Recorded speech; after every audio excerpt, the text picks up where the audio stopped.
TDC Insurance is your go-to insurance company for all your insurance needs. We take pride in offering you the best solutions and ensuring our customers are fully satisfied. TDC Insurance, we take good care of you, guaranteeing you peace of mind. You're always safe with us.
Good morning, Sinkers and Nevis, and welcome to Voices right here on WINNFM 98.9. I'm your host for today, Devon Cornelius.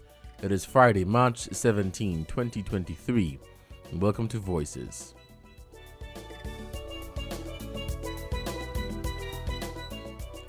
You can also follow this program via our social media platforms. Check us out on our Facebook page, our YouTube channel, or our Twitter account at WINNmedia SKN. That is WINNmedia SKN. And of course, for the latest in what's happening in St. Kitts and Nevis, across the region and internationally, visit www.winnmediaskn.com. That is www.winnmediaskn.com.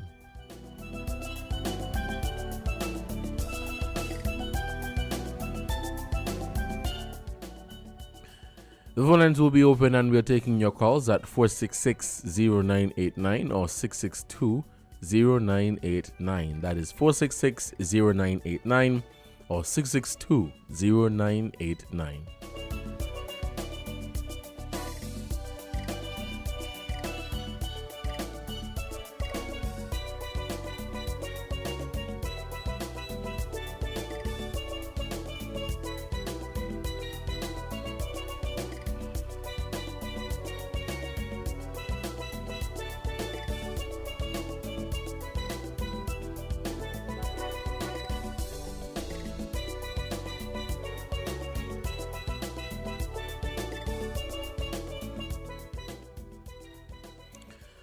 All right, good morning and welcome to Voices right here on WINNFM 98.9. I'm your host for today, Devon Cornelius. Thank you so much for joining the program. It is the end of the week. I trust that you guys had a very fruitful and productive week and you were able to accomplish the goals that you had set out at the beginning of the week on Monday. For some, it is the end of the work week, and for others, they have just one more day to go.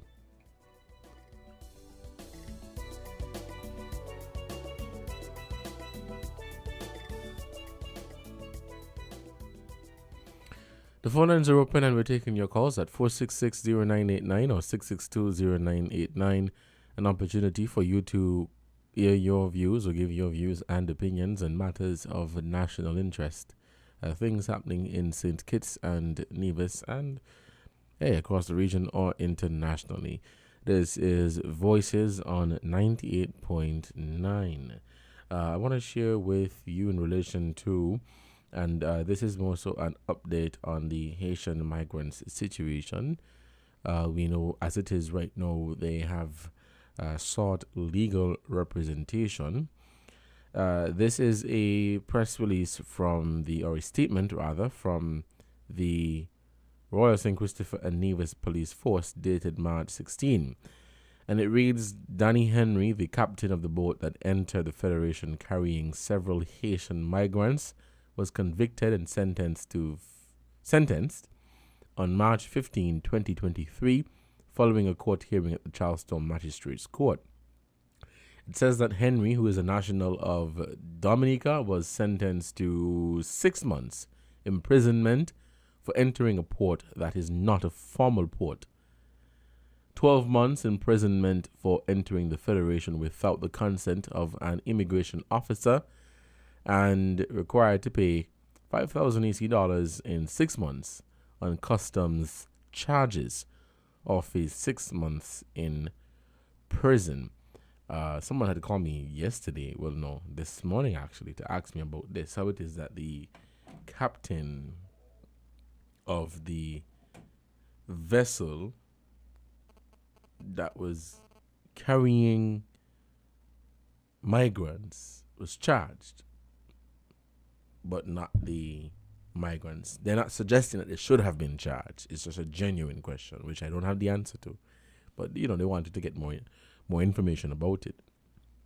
So, well, as I said earlier, this is now a legal matter. It is now in the hands of the law. So something for them to deal with. And I would assume that at the appropriate time, somebody would come and give a detailed explanation. We have some callers on the line, so let's head to the phone lines and we'll take our first call for this morning. Caller, good morning. You're on the air. Yeah, good morning, Devon. How are you? I'm doing good, thanks. What about you? Me too, man. I'm doing good, Now, that kind of question that you just read out here, that, how is it the captain was charged and not the migrants? Well, first, they got to look at who is responsible for bringing them here. Good point. So, therefore, that question has been answered. Now, you see, what does happen when people do things wrong? Now, if that captain had come in to any one of our ports, you see, not the seaport, because boat don't come in at the airport. He come in at the seaport. If he had brought in those people there to the correct entrance at the seaport, where you have immigration and custom, then he would not have to pay no fine. And you find the taxpayers' money would not have to feed him in 1840. So you see the burden what they just put on a country when they do things wrong? Following you. Yeah. Now, those immigrants, those migrants who come here, their case will be tried. Their case will be tried. But thank God that they're not being treated inhumanely, because they're human too. But a lot of people talking about, they are our black brothers. Well, color don't have nothing to do with wrong and right. When you're wrong, you're wrong. Well, enough of that there for me. Let me tell you something about this agriculture thing. Agriculture now is the main economic supply to our country. Because if things go wrong out on the sea and those cruise ships cannot come, what will happen? We have to depend on what we have here in our land. When you're going to tell me now that people, those farmers with the animal farmers and provision farmers, they have a lot of problems with doing the trading, applying the trade. For instance, some people got the ground and they cannot get them plow because the tractors were supposed to plow them up, not available to do that. So they have to use hoe and pick. And that is hard work. And then these things what they call monkey, that we've been talking about for years. Monkey now, I think the population now is higher than the human population in St. Kitts. I believe so. Because monkey breed faster than guinea pig and rat. I got a good friend, a mango tree and an avocado, locally we call him pear, in Shibakashi yard. Well, they come down and they destroy all the mango them and the woman tree. They just pick, bite, and fling down on the ground. So the lady ain't get none. Well, she covered the pear them, the avocado them, with plastic bag. So that soon she gonna pick them and carry them, go sell them in the market. My God, here for me. They turn on the pastry.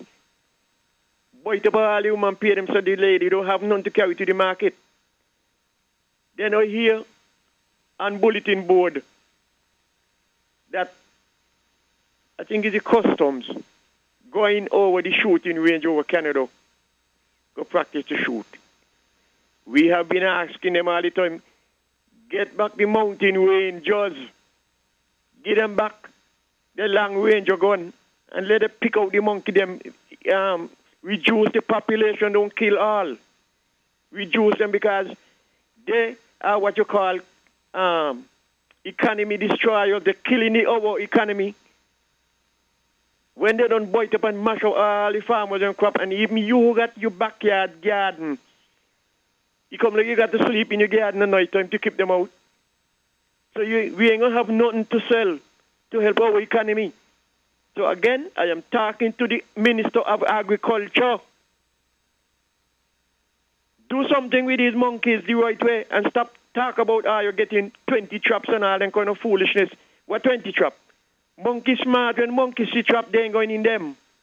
They walk on them and watch them and they keep father say, no, we ain't accustomed to that. Get the mountain range of them, let them kill them. And get bulldozer, track wheel bulldozer, and go and help Cash Ride Tweed plow his ground. Because the man up there using pick and axe, hoe and pick to weed the ground, and that is hard labor.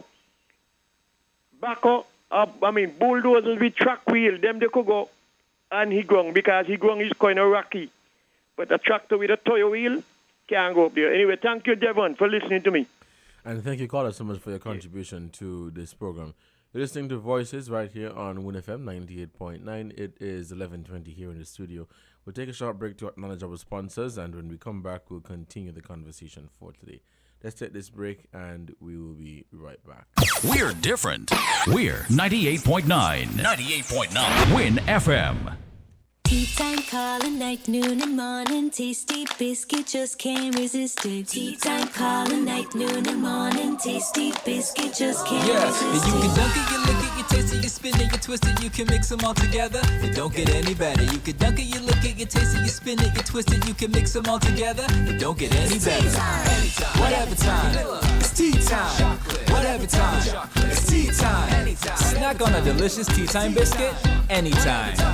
It's tea time. Breathe easy. With the holidays just over, and lots of fun spent on holiday supplies, activities and gifts, how are your finances? If your answer wasn't favorable, TDC Financial Services is here to help you breathe easy. Up to $40,000 unsecured to consolidate your loans and even get a little something in your hand. No need to worry. Visit our social media pages or call 465-6516 or 469-5430 to learn more on how you can breathe easy with TDC Financial Services Limited. Terms and conditions apply. You hear that? That's unlimited WhatsApp and Facebook messaging with Flow's unlimited super combo prepaid plan. Music to my ears. I can do everything in it? Yeah, all you want. Have endless fun when you activate a 7-day plan for just $25. Enjoy 10 gigs of endless data for all your pics, GIFs, stickers, voice notes, voice calls, docs, and even video calls. Do all you want with unlimited WhatsApp and Facebook messaging on Flow's unlimited super combo prepaid plans. Switch to Flow today. Conditions apply. So check it out.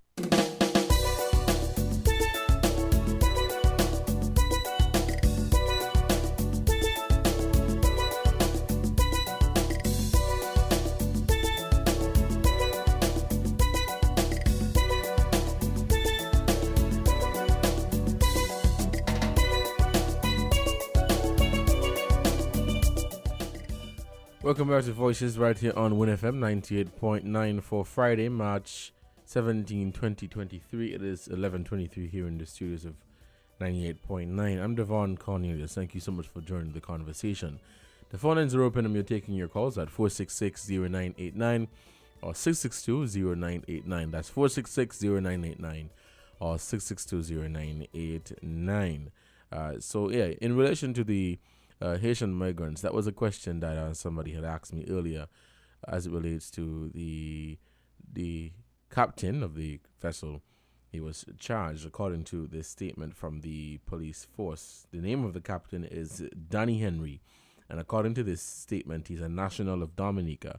He was sentenced to 6 months imprisonment for entering a port that is not a formal port, 12 months imprisonment for entering the Federation without the consent of an immigration officer, and required to pay 5,000 EC dollars in 6 months on customs charges, or face 6 months in prison. The question was how it is that the captain of the vessel was charged but not the migrants. Again, this is not to suggest that the migrants should have been charged. It is just a question, and we're hoping I'll put a question to the authorities to get a better understanding of it. But it's not to suggest that they should have been charged. But I'm not the only one who had the question, and I'm pretty sure that individual is not the only person who had that question, as I saw other people via social media raising that question. In regards to the comment from the caller about the situation with agriculture, I've been seeing via social media a number of reports where they have that issue. They don't have anything to plow the land and I think, is it fertilizer or something else like that? But they've been having issues. The farmers have been having issues and have been voicing their concerns with not just the Minister of Agriculture, but the entire ministry and other senior representatives or officials in that ministry. Again, some of the challenges that they have. You made a very good point, caller, as it relates to agriculture. I find, however, that I don't get, or I have not been getting from our governments, that they care too much about agriculture. You know, perhaps they're trying, maybe they're trying, but I don't feel it. I don't get it. You know, and when I say governments, I mean present, past, and you know, those way before. I think that more can be done, or more should be done. At the same time, it's not just for the government to lift all the weight by themselves, but as a population, we have a role to play. I know from time to time, people are being encouraged to eat local, and you would find that we would prefer to buy our vegetables and provision and all of that from the supermarket, because we complain that the farmers, their price, the price is too high. And so if we're not supporting our local farmers, that too, I believe, is a part of the problem. So we want more to be done in agriculture, but we as a people are not supporting our local farmers. We prefer to buy the food from the supermarkets that are artificially flavored, that have all sorts of things that we're not even sure of in there. So I think that's a part of the problem as well. We have some callers on the line. Let's head back to the phone lines and we'll take this call. Okay, we seem to have lost that caller. Please call us back at 466-0989 or 662-0989. So I don't really get from our governments that, you know, they care too much, or they're willing to do or go the extra mile as it relates to agriculture. Let's head back to the phone lines. You have some callers. Caller, you're on the air. Good morning. Hey, good morning, Devon. How are you doing? I'm doing good, thanks. What about you? Oh, you know, my God is so good. Couldn't want a better God. You know, I've been praying for rain because it gets so hot in the night. Isn't it hot in the night and evening? Oh, yes, it is. Yeah, man, the other day it was winterish, you know what I mean? Mm-hmm. And just like that, all the cold are gone. But I give God thanks for the rain this morning. Was it raining in Nevis? Not really. A little drizzle. Oh, well, I would encourage the people in here to start to prep for rain. This morning you had on the fire talk on Island Tea. Mm-hmm, yeah. Every Friday morning. And they were talking about bushfires. Now, I don't know if agriculture department don't see the connection. The man said most of the fires, he said they're set. I suppose that he called them arson. But if you have a farm and you're unable to control the grass, the weeds, the next thing they're going to do is light them off, you know. Because the fire takes care of the weeds. And you see the problem with agriculture is the policy. What is lacking is not the practice, you know, is the policy. The policies. We could talk about food, sustainability, and all of that story. If on one hand you're planting, and on the next hand, the invasive species, as I call them, I don't know invasive to me, the monkey here as long as us. No, it's true. Yeah. You ain't think we're invasive too? You never thought about it? Yeah. I see what you When mean. the French came, they brought them, and then the slaves came because they were planting tobacco before with the Irish. All right, so that was an aside, but think about it. Now, if you are reluctant to do what you have to do, then after a while, as has happened before, the number of farmers will continue to dwindle. Nobody wants to work to watch the thing. You know how disheartening it is? Yeah. We get excited about backyard gardening, and so does the monkey. But if you're not stopping them, if you are reluctant to do what you're supposed to do, and all you talk about invasive species, are you doing nothing about it? You are 20 trap. How much monkeys out there? 30,000? About that. But if you want to take out 10,000, leave 20,000. Them 20 and 50 traps can do. You just got to shoot them. America has hunting period. We have hunting period. So, it was on the radio this week about you can't catch turtle. So they got hunting season for turtle. So why we can't hunt monkeys? So my question would be though, you said the recommendation was to shoot them. I would assume that that would have to be a continuous thing, as you just said, a hunting season. Yeah. Not anybody they go shoot you and set you up to kill you. Yeah, but they actually have people who are paid. Yeah. All right. You know? Like in the old time days, it wasn't anybody. So we're going all around the bush without talking, but no action. And the thing about the equipment, bad policies. You had a sugar industry. All the estates had tractors, you know, that were working, pulling cane. And plows and everything. And you closed the industry. What happened to the tractors? You only could think about tractors to pull ban for carnival. You know what I mean? Our priorities are never straight. So we talk in agriculture as one person say, I believe they want the farmers to go back to hoe. And this early this year with a lot of rain. So there's a lot of grass. We're not really serious. Now a farmer was on Morning Island Tea. There were actually two farmers. And you know, one of them made a good point, you know. He was saying one way of easing the cost of production would be to reassign some of the young men they have cutting grass, that produce cutting, to working on the farms. Now you have to make sure that when you do that, you supervise it. Mm-hmm. You follow? Yeah, I'm following you, yeah. Yeah. Because with the heat coming up, a lot of the grass going to dry down. So what they're going to do, drop it down? Even the Gideon farmers say they still have so many farm workers, you know, cut it down to maybe 5. It would even help to keep the monkeys away because there'd be more people who could spread out on the farm.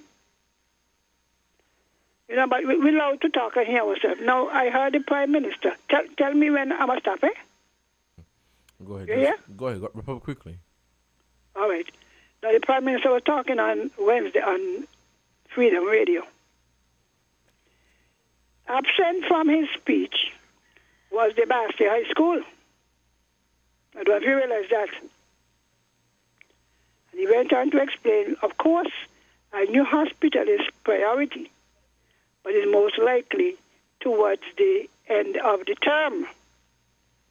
But if that is so, why not do some work on the existing one?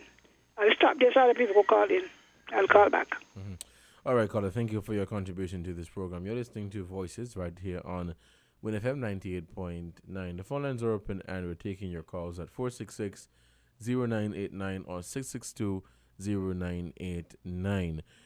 With regards to the monkey situation, there was a national consultation on the monkey situation recently. I think it was the ending of February.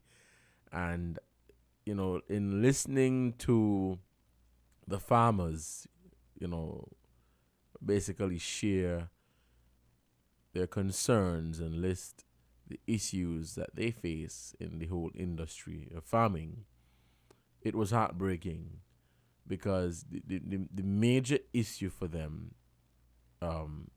is the monkeys, where they spend months, years building, building their farms. And you have your watermelon or whatever, and the monkeys come, and sometimes they don't even eat the fruits or the vegetables. They just destroy them. And, it just lead you to the conclusion that these monkeys got bad mind. Because they're not eating the fruits. They're not eating the vegetables. They're destroying them. And the farmers are doing everything in their power to limit or control these monkeys, or to prevent these monkeys from damaging their farms. And from all reports, from all accounts, nothing much is working. Because the monkeys these days, they're determined. And they're telling themselves, okay, I'm going to go here and I'm going to destroy this farm, and nobody and nothing is going to stop me. And so the recommendations were put forward. You're going to have to kill them. You're going to have to shoot them. And as you recommended, caller, which I think could be a great recommendation, have a hunting season to keep the population down. We have too much. There are too many monkeys in the country, and they're wreaking havoc on the farms. Maybe that too is one of the reasons why we have such a high import food bill. So instead of buying local, there's nothing to buy local because the farmers are struggling because of the situation with the monkeys. And they've been pleading with the authorities to help them to do something. It is not a situation where the authorities are not responding. But I think the big question that everybody has is, how do we respond? How do we respond or address this issue of these monkeys terrorizing our farms, our farmers? How? And these are not just the established farms. They're not just attacking the established farms, but they're attacking the backyard gardens. So, while in one breath we are encouraging people to farm and have our own backyard gardens, I know that was a big thing during the COVID, in the height of the pandemic, where people were encouraged to, do some backyard gardening, and at the same time, it was a way to save money instead of going to the supermarket to buy up all these things. You can grow your food in the back of your yard. And it was a challenge for some people, because when you spend all of your time to grow the food, here comes these bad-minded monkeys. They're not eating the food, but they're destroying it. And farmers have tried the electric fence, they've tried the monkey traps, they've tried all kind of things, and nothing much is really working. Let's take a break to acknowledge the sponsors for this program, and when we come back, we'll continue Voices right here on WINNFM 98.9. Let's take this break, and we'll be right back. Found the sound 98.9.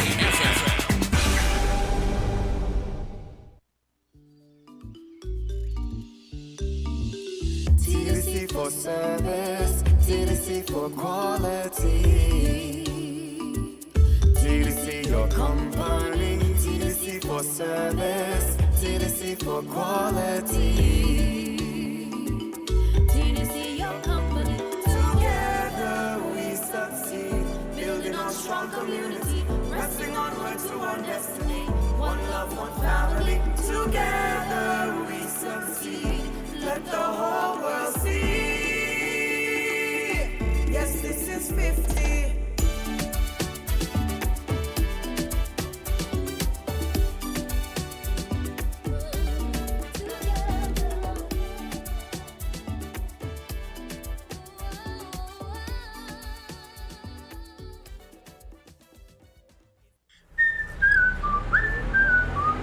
What has you so happy? My home internet just got upgraded, and I didn't even have to pay for it. What? Which network you have? Flow! Now I can get the fastest fiber internet in St. Kitts and Nevis for the lowest price. Fastest internet for the lowest price? What's the catch? No catch, my friend. 100 megabits per second for just $135 a month. With Flow, you truly get the best internet experience around. Switch to Flow for the fastest fiber internet at the lowest price. Visit a Flow store today. Conditions apply.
Welcome back to Voices right here on WINFM 98.9. Today is Friday, March 17, 2023.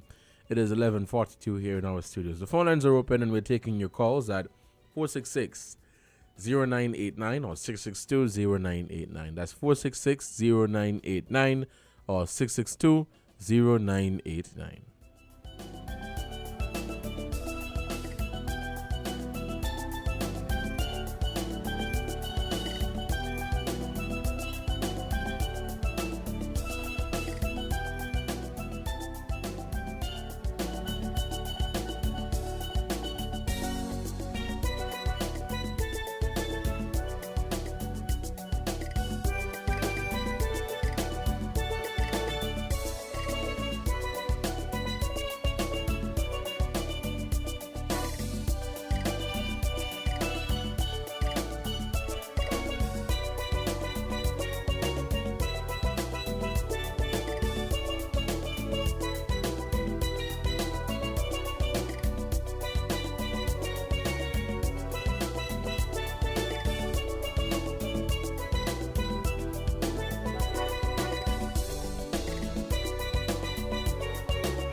Welcome back to the program. Let's head back to the phone lines and we'll take this call. Caller, good morning. You're on the air. Oh, yes, Devon. I see somebody calling, so let me take up some of the time, right? I guess you could hear the rain? Yes, I'm hearing it. It's falling right here by us too. Go ahead. Eh? Yeah, I can hear the rain. Oh, thank God for that, thank God for that. Now, well, this morning there was on the Island show. There was a question of what is causing the increase in the crime among the youth. Talking about violent crimes, eh? Mm-hmm. And someone wanted to know if there was any connection between the vaccine and the crime. The vaccine and the crime? Can you hear me? Because you were making a lot of noise. Yeah, I'm hearing you. Go ahead. All right. So they wanted to know what is the reason and if it's something in the vaccine. Well, anybody who has been following the statistics, the lowest rate of vaccination with the COVID vaccine was among the youth. Isn't that so? Hello? I am not sure. I'd have to check that out. Think back. I think there was only 17% in St. Kitts. Yeah, you know, it could be another. I'm thinking about it. Huh? It could be, yes. Yeah, 17%. Now, if you know what I know and what we expect, the last set of people who would walk up and take a vaccination would be those engaged in gangs. With the amount of conspiracy theories that were going on around, they would be the last set. So sometimes, people, because of their mindset, make statements that do not correlate. You know about correlation, right? Mm-hmm. Within maths. Everything that seems to correspond do not correlate. My calling on the phone can't make the rain come. So when I hit because yesterday, I got it was quite an amusing statement when someone suggested I should be in 1840. You know what 1840 is? Yes. Well, don't make it your address, eh? Unless you got to go there for good reason, because sometimes you have good reasons, eh? Mm-hmm. So I said to myself, people don't make that's why we have all these conspiracies in, first he had in a chip, then he had in a this, then he had in a that. And I challenge some of them now who are making statements to ask the CMO or the person in charge of the health sector, the ministry, to give an analysis, because I'm saying, you see all of the people who are dying from the vaccine. How many persons who have died were vaccinated? We try to justify our position by making unsubstantiated remarks or comments. And if it appeals to you, you say it. So we got to learn how we analyze situations. If your heart is bad, just of course a monkey bad-minded, that's why I say kill them. We have a bunch of young people who they were cooling up because we were more alert. Even in St. Kitts, we took it for granted. Well, they don't always keep quiet. So we stopped surveilling them. Is that, Mm-hmm. If we were paying closer attention to some of those who we notice, we would have discovered that they have guns now, or they never gave them up. You follow what I'm saying? Mm-hmm. You cannot take revenge. You don't go to gunfight with stick. And I have said it, and I hope it's not so, that the whole structure of connection with those on the second chance movement was dismantled. They got in pay, you could investigate that. Who were the people who were in contact with them? They had all psychologists, all kind of lawyer, doctor, police, army man was in charge of it. And you make all of these remarks, criticism heavily. So when you go in charge now, you start to dismantle. And without even thinking how you could dismantle, of course. but it must be done in a serious, intelligent way. If you dismantle a thing, who can they go to? One of them said some police officer Brown. I think it's Brown, his name was, right? I'm not sure. A police officer was attached to the peace thing. When they had an issue, they would make the complaint to him. Then there was the advisor, security advisor. Then there was the man in charge of the army. So when you're going to dismantle it for political reasons, all people, they themselves become insecure. You don't think so? There's no longer a mediator. So it's every man on his own now, every man for himself. So I hope those who are listening, think about it. It's not politics. This is common sense. Common sense. If people are insecure, then they feel they have to defend themselves and protect themselves. So either put together a similar thing, or I don't know what's in charge. They well knew, people knew. The same fellow knew me, I could call his name because I heard him on the radio saying during the election, he was the one designed to put them into career training and all of that. There are people, not because somebody ran for election against your party, mean that you just sideline them and ignore them. That's a mistake we make, very political in this country. Then we bring in people who have to go and start from scratch. By the time they do catch up, they get done throw back. So I'm advising Dr. Joe, because you have a lot of advisor, I am advising for free. And I'm national. You will... A citizen born here. All right, then. No, I'm serious because some of them want to change, some have changed. But if you remove the support system, then everybody will feel they have to defend themselves. I don't know what you think about it. Have you ever thought about it? I have not. No, I have not. Oh, well. Well, anyway, once I call in, I'll make you think, eh? And if what you don't know, you must check out. All right, then. All right, caller, thank you so much for your contribution to this program. You're listening to Voices right here on WINNFM 98.9.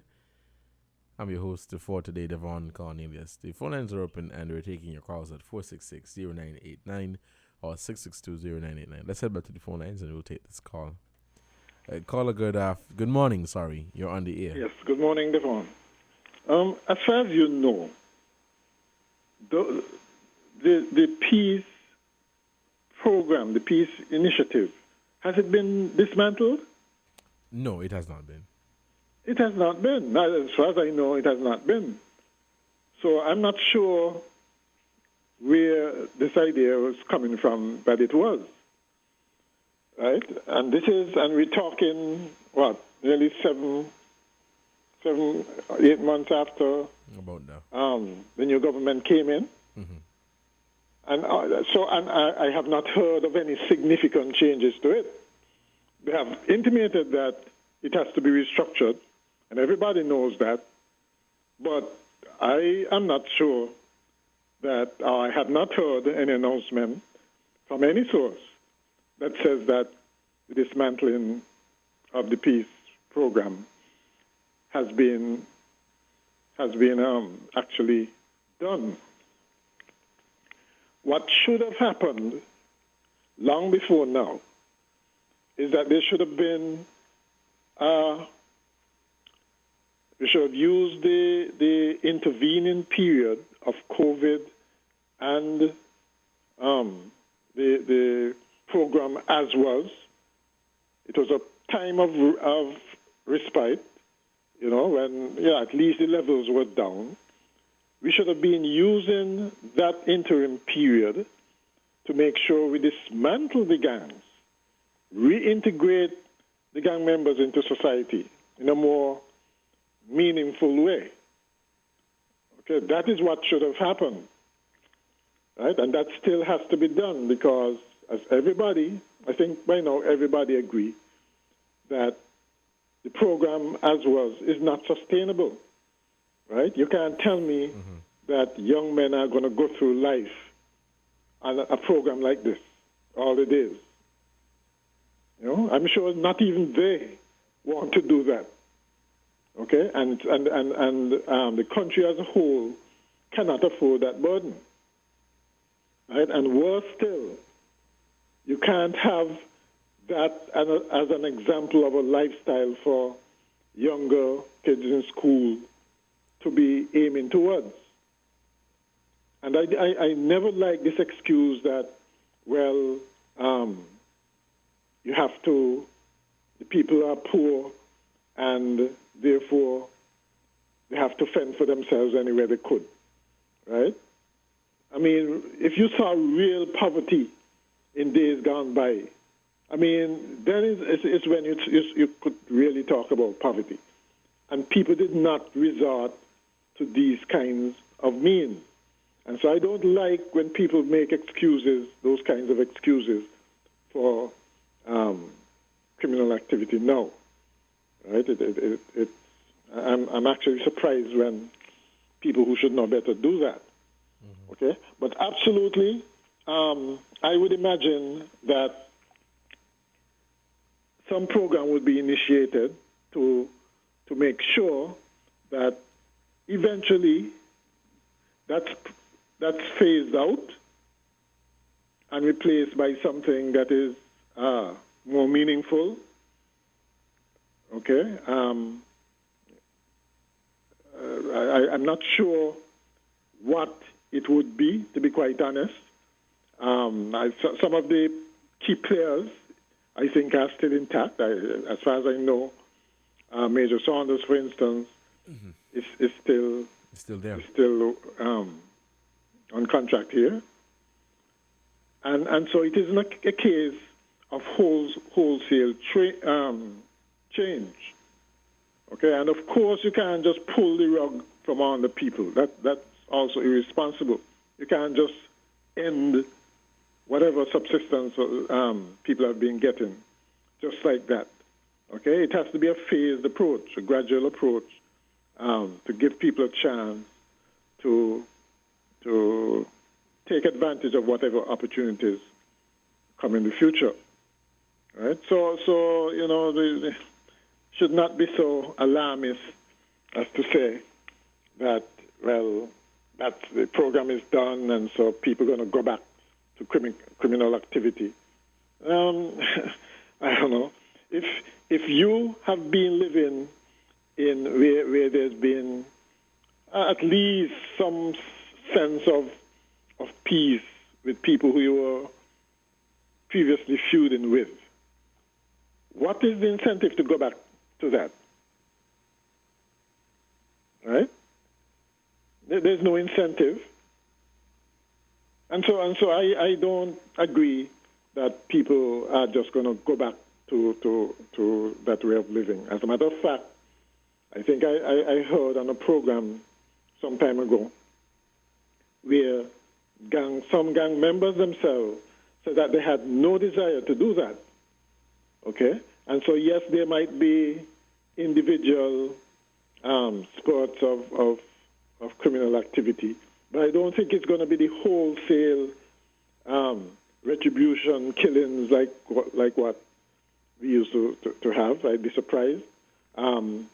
Certainly, St. Lucia has had a spate of that, and the mere fact that it can happen there as well means that it can, of course, happen here, and so we should pay close attention to what is happening down there. But it is not inevitable that it will happen here, since we have had at least some semblance of normality insofar as violent crime was concerned. So, you know, I tend to be more optimistic that it won't happen. It won't go back. We won't go back there.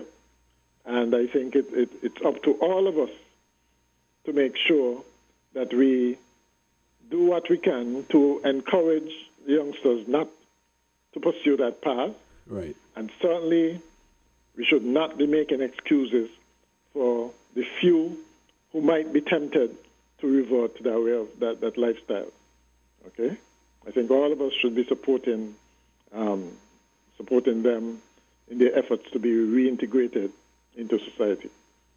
Okay? Mm-hmm. And one other thing, I think we misused the time that we had in that we should have acquired more intelligence on how these guns were coming to our shores, who was behind it, where the caches of guns and ammunition are, right? Have some kind of buyback or reward system for getting them off the streets, because obviously all were not taken off the street. I remember initially there was some show of some guns, but obviously all were not off the street, or new ones have been coming in. And it's very important that you get at the source of these things, right? Otherwise, that problem would always be with us. Okay? All right, then. All right, caller, thank you so much for your contribution to this program. It is the top of the hour, so we'll take a break for the headline news, and when we come back, we'll continue the conversation right here on Win FM 98.9.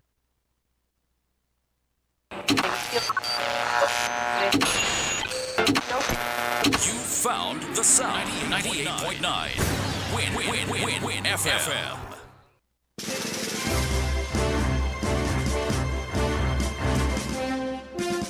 We now bring you the headline news. The headline news is brought to you by Caribbean Alliance, The Grange, KDP Enterprises, Carib Brewery, and NHC.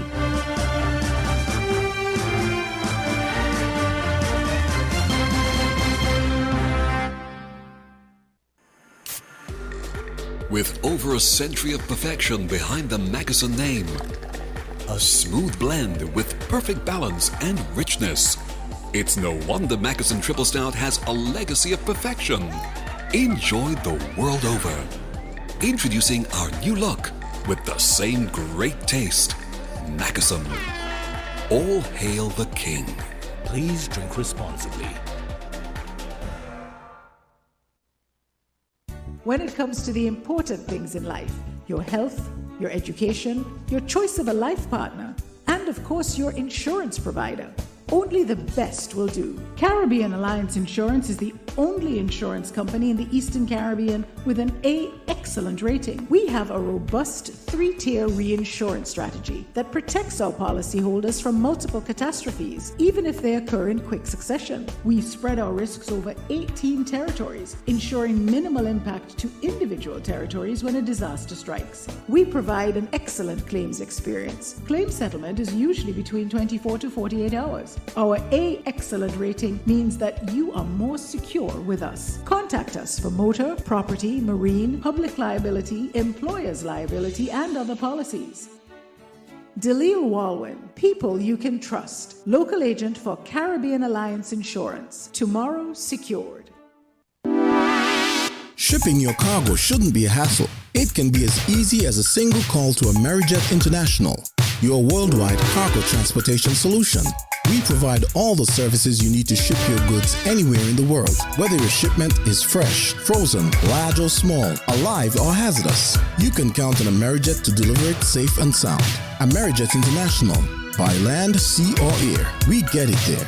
For more information, visit us online at www.amerijet.com or call us at KDP Enterprises at 466-9595. Did you know that the Grange Healthcare Facility is the first purpose-built, non-governmental healthcare organization on St. Kitts? It's situated at Otley's, 7 miles east of Basseterre in beautifully landscaped surroundings. The Grange has a team of highly trained professionals and provides care that's rated as being comparable with UK and North American standards. The Grange offers varied accommodations to suit your individual needs, and our all-inclusive packages make the cost of care per hour the most competitive on the island. Services include convalescent care for all ages, daycare facilities for older adults, rehabilitation services services, and training and continuing education for healthcare providers. For more information, call 466-5525 or 465-8020. Fax 466-8221 or email thegrangehealth@gmail.com or visit our website at www.grangehealthcarefacility.com. NHC is helping you to pay less in 2023. Having difficulties keeping up to date with your mortgage? Make an appointment to speak with your account manager today and learn how you can pay less. Our refinancing program will give you the opportunity to pay as low as $300 a month. Call us 466-4701 or visit our office at East Park Range. Pay less. Worry less with NHC refinancing program that's designed with you in mind. Offer valid from February 1st to June 30th. With the WINNFM Midday News, I am Kevon Brown. Our top stories: Governor General featured in St. Christopher National Trust exhibit in recognition of Women's Month. Grenada Prime Minister highlights difficulties people in Grenada face in accessing banking services. Antigua and Barbuda moves closer to auctioning off Russian oligarch's yacht. Internationally, in Peru, thousands of people have been forced to flee after landslides dumped tons of mud and debris on a poor community in a district in the country's west. Now the details.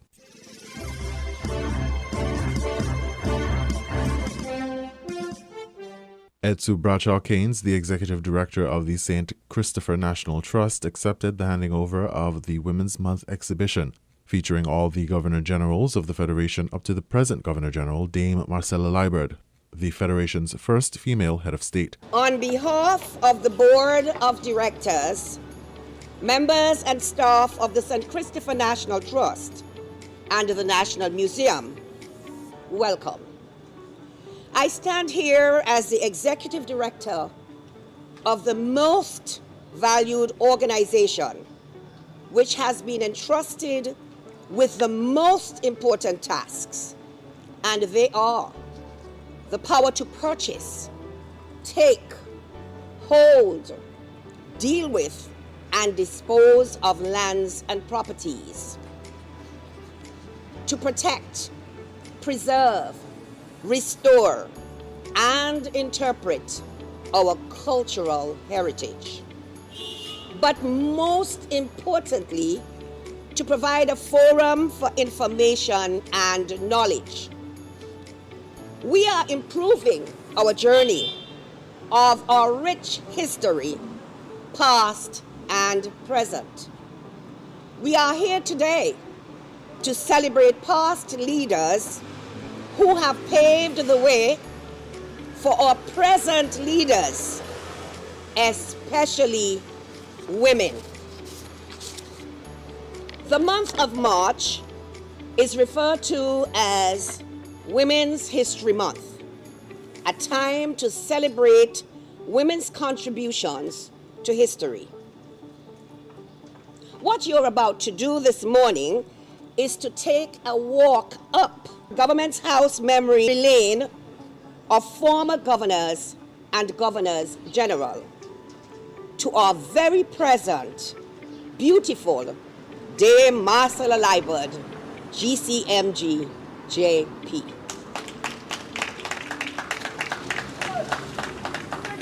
James Baldwin said, "History is not the past.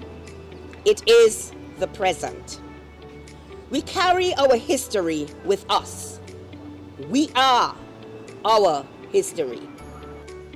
As time goes on, we will be adding all of the other women who have successfully broken the glass ceiling as women. A contribution to the digitization of the National Trust was donated as part of the exhibit from the Republic of China, Taiwan. His Excellency Michael Lin, resident ambassador of the Republic of China and Taiwan, said that more contributions would be on the way. We have entered into a partnership with the embassy, and so I would like to ask him to come forward to do the handing over of what we have here is a TV, and I want to let you know that nobody's going to leave us behind. We are embarking on a journey of digitizing. So as a start, this is just a little hint of how we would be digitizing our documentation center and also our museum. And this small token from the embassy is just a little gesture to showcase our goodwill and our friendship with St. Kitts and Nevis. And we know that the National Trust is the most important organization of this country to preserve the history and the culture of this great country. And Taiwan is a partner of this beautiful island countries. We are very happy to be just a little bit contribution to the National Trust. So although this is just one of it, but I believe in the future we'll have more to contribute. Alfonso Ogaro, president of the St. Christopher National Trust, spoke of the exhibit's significance. Today is significant, and all of us would draw certain inferences from the exhibit. We are seeing, depending on which direction you are looking from, you're seeing a series of males going around the room. And if you were to pause and leave, you would think that it was a male exhibit. But the purpose of the exhibit today and the significance of it is really to highlight the ascension, as it were, of Dame Marcella Liebert as our first female Governor General of the Federation. And I think that deserves a round of applause at the National Trust. It is significant, and I hope that the exhibit, culminating with that lovely picture and the other pictures extending into our federal parliament, of our female parliamentarians, at this point in time I hope it actually turns out to be a stimulant for all the women in the Federation to just visualize and realize that the possibilities are endless.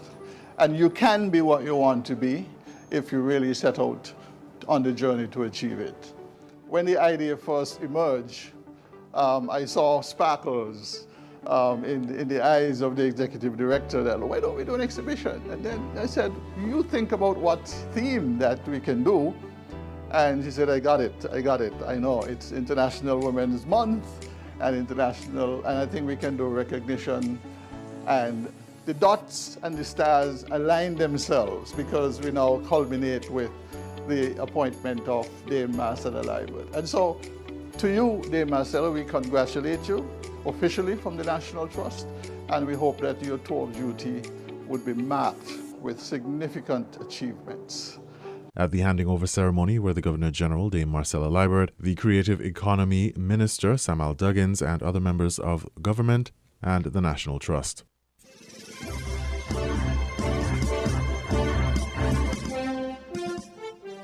Cabinet Secretary Dr. Marcus Natter shared some of the decisions, presentations, and notices made at the Cabinet meeting on March 13th, 2023.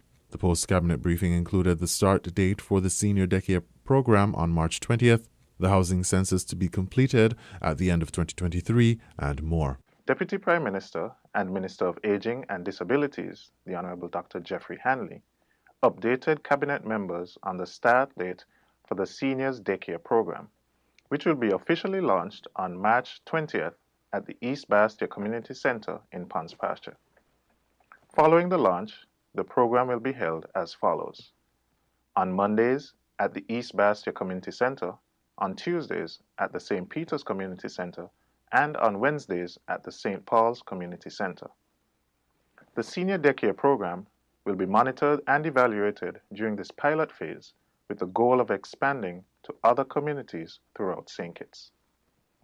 The Cabinet also received an update on various projects from the Department of Statistics within the Ministry of Sustainable Development.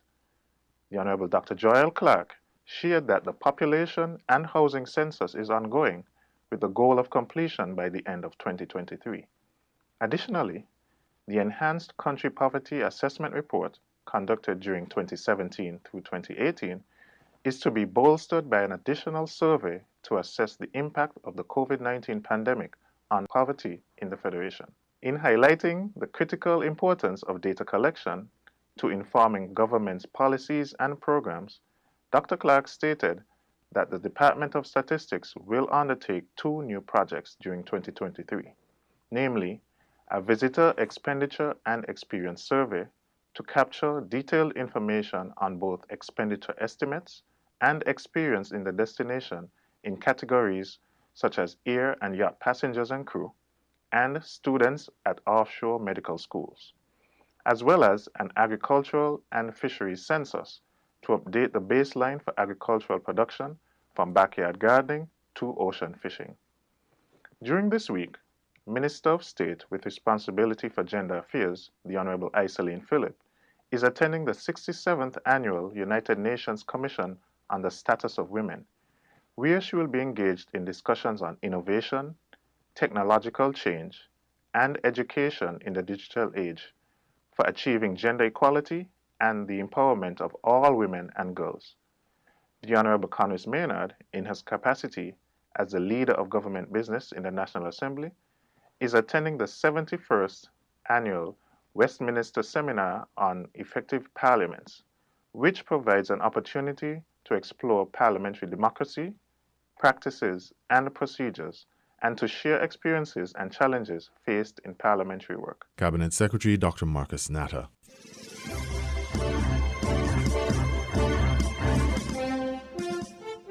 In regional news, Grenada Prime Minister highlights difficulties people in Grenada face in accessing banking services. Antigua and Barbuda moves closer to auctioning off Russian oligarch's yacht. Those reports and more from Carib Update. Grenada's Prime Minister Dickon Mitchell has expressed frustration that banking services, especially for ordinary people, are not made more accessible.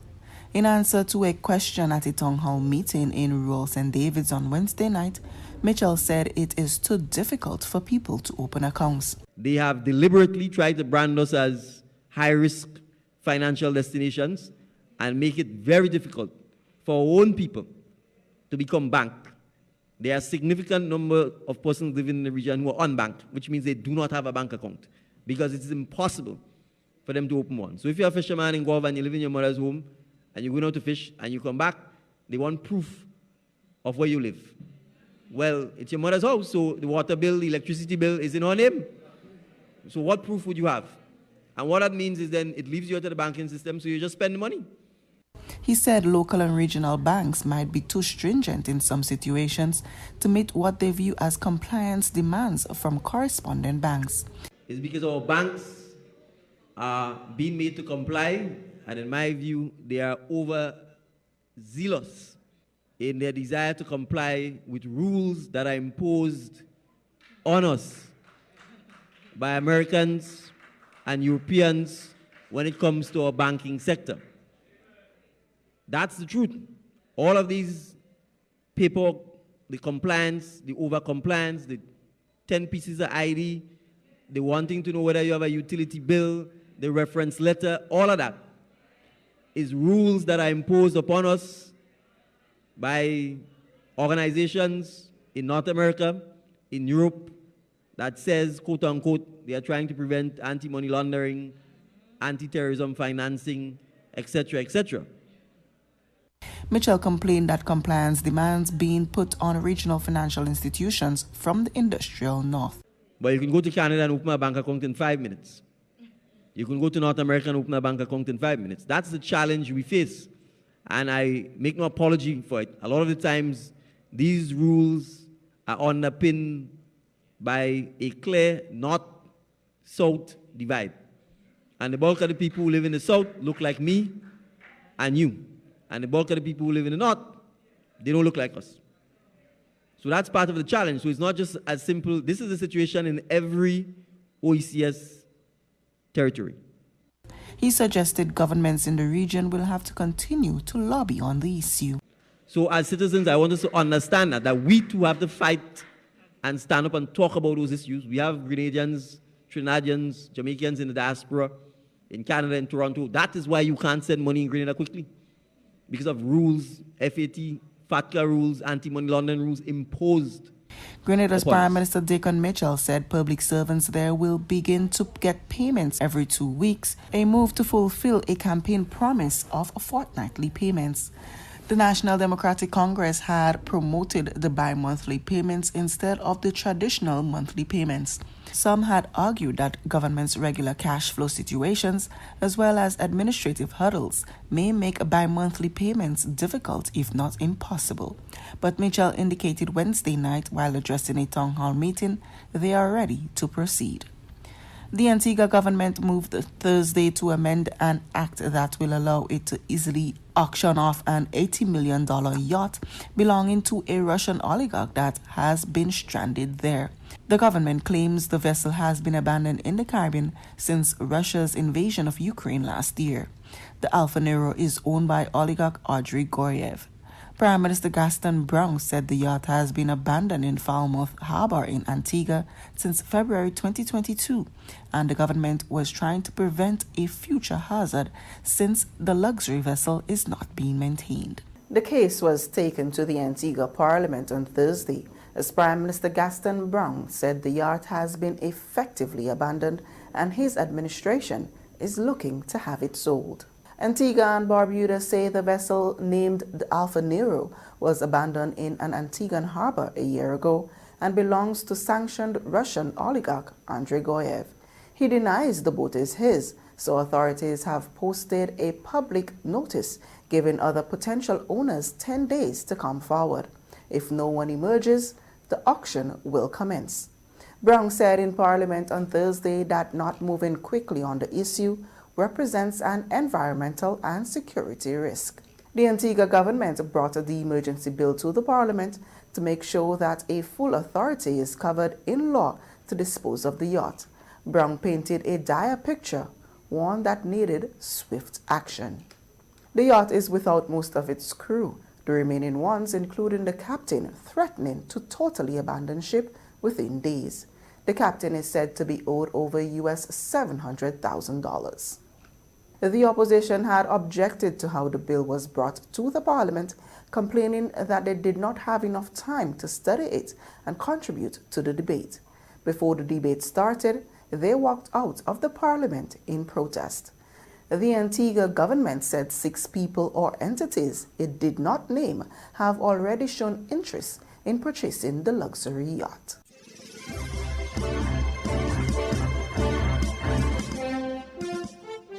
We now bring you these international reports.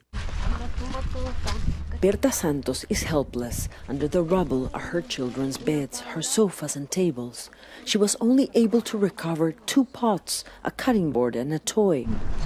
Everything is gone. The kitchen, everything. There is nothing left. Cardboard, wooden and tin homes were ravaged by 2 landslides that tore through the community of Rio Seco, southwest of the capital. More than 1,000 homes were flattened and nearly 2,500 people affected. Wilber says his home was spared. It sits between his neighbor's brick walls. I'm so sad for those who have lost everything. It's nature. We can't find it. We never know when it's coming. The effects of Cyclone Yaku have been devastating in Peru's north and central coast. The capital, Lima, is on state of red alert. In this southwestern district of Cieneguilla, 7 landslides happened simultaneously. 120 soldiers delivered water and food to survivors here. Heavy machinery cleared roads. The force of nature only spared the most solid constructions. For years, authorities have urged people not to build their homes near riverbanks or ravines like this one. This is a natural path for landslides, but poor people will likely settle here again. For now, the mayor of Cieneguilla set up tents to shelter many of the homeless and distribute food and other donations. In 2017, El Nino caused so much tragedy, but this is much worse. Only here, landslides in 7 ravines and families losing all. I feel so useless.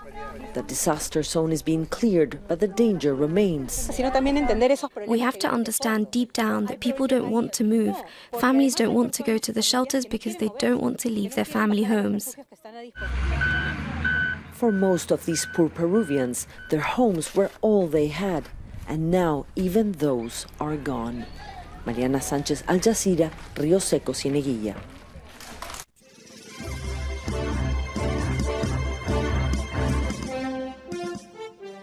The United Nations Office on Drugs and Crime says that global cocaine production has jumped to record levels over the past 2 years. So let's have a look at some of the findings. Well, the report found that coca cultivation in South America rose by 35% between 2021 and 2022. Apologies, just a sip of water. Now, it also found that more people are using the drug in Africa and Asia, as well as in traditional markets like Europe and the Americas. The past decade has seen new hubs for cocaine trafficking emerge in West and Central Africa.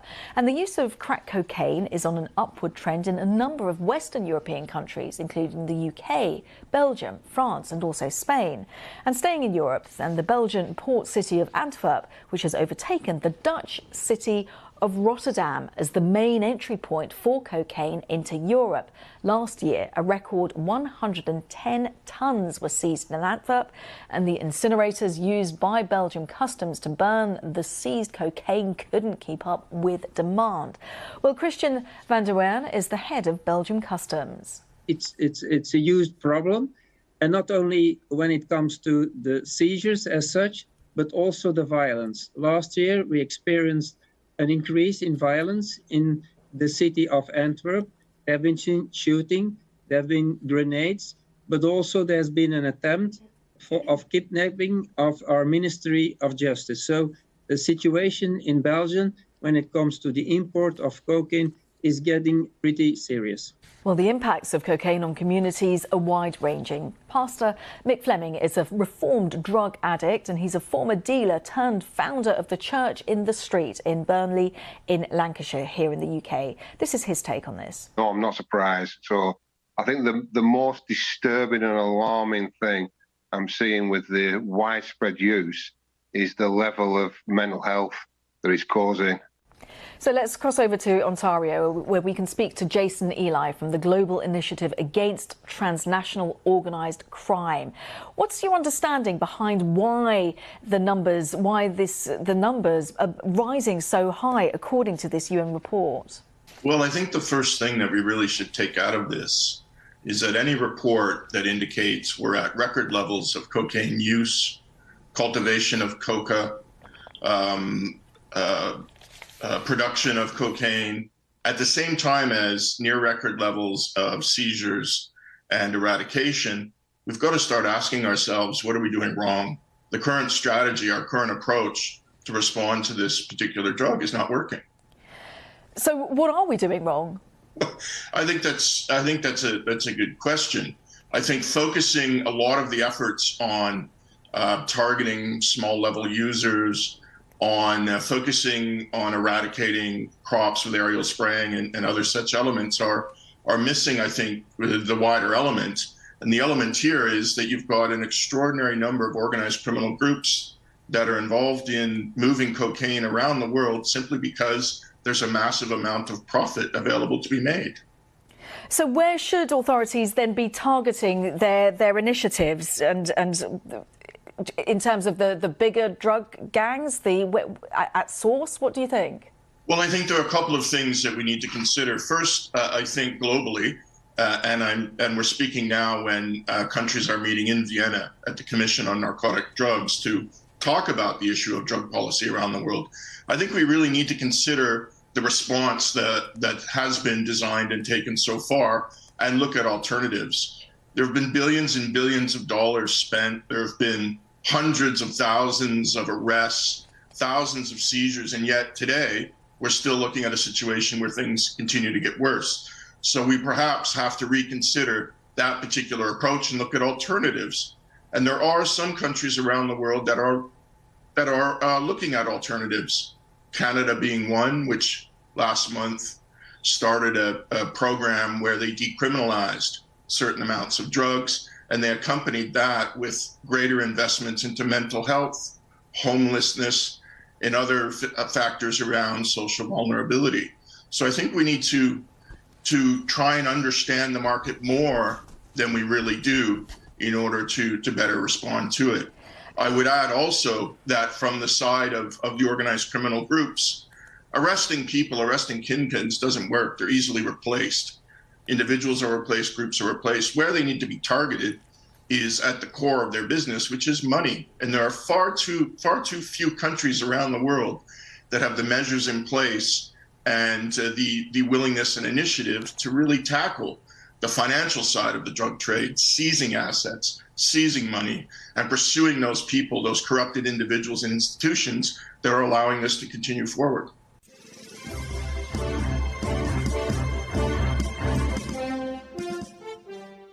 The Chinese President Xi Jinping will visit Russia next week to hold talks with President Putin. The announcement of the state visit was made by the Foreign Ministry in Beijing and by the Kremlin, which said the two leaders would discuss strategic cooperation. It added that a number of important bilateral agreements would be signed. I'm joined by our Asia-Pacific editor, Celia Hatton. Celia, hello to you. So what issues of strategic cooperation will they be discussing? And tell us more about these bilateral agreements and what they might consist of. Well, Anita, I'm afraid I can't tell you what those agreements will be because we simply don't know. The statement from both the Kremlin and Beijing, they were very short today. However, we do know that in the past, when the two men discussed strategic cooperation, of course, Ukraine is going to be front and center, but also the United States. I mean, both Xi Jinping and Vladimir Putin, part of the reason they've developed such a close relationship over the past few years is because they both share sort of a joint desire to challenge Western dominance. And so they've seen a lot of value in their partnership over the years because of this. We should also say that Xi Jinping is coming off of really a bit of a diplomatic coup because China was able to help broker new ties between Saudi Arabia and Iran. And so Xi Jinping is becoming a bit of an international statesman. And I'm sure that that new relationship between Saudi Arabia and Iran will be of great interest to both Russia and China. So you talk about their joint efforts in challenging the West, but might the Chinese approach on Ukraine be slightly more nuanced? Obviously, appeals have been made to China to take a different approach to Ukraine. So do you think that President Xi is likely to try to bring any influence on President Putin with regards to Russia's strategy in Ukraine? Well, China has said that officially it's neutral. It's got a neutral stance. And in fact, it's released what some are calling a peace plan, but is really just China's proposal for how there could be a negotiated settlement to end the war in Ukraine. But it's very clear that throughout the time that Russia has been in Ukraine, that China really has not denounced the invasion. Its peace plan has called for unilateral sanctions to be lifted. It's also calling for territorial integrity to be respected. What that means exactly is a bit up for debate. And so it's unclear really what China is really would be looking for.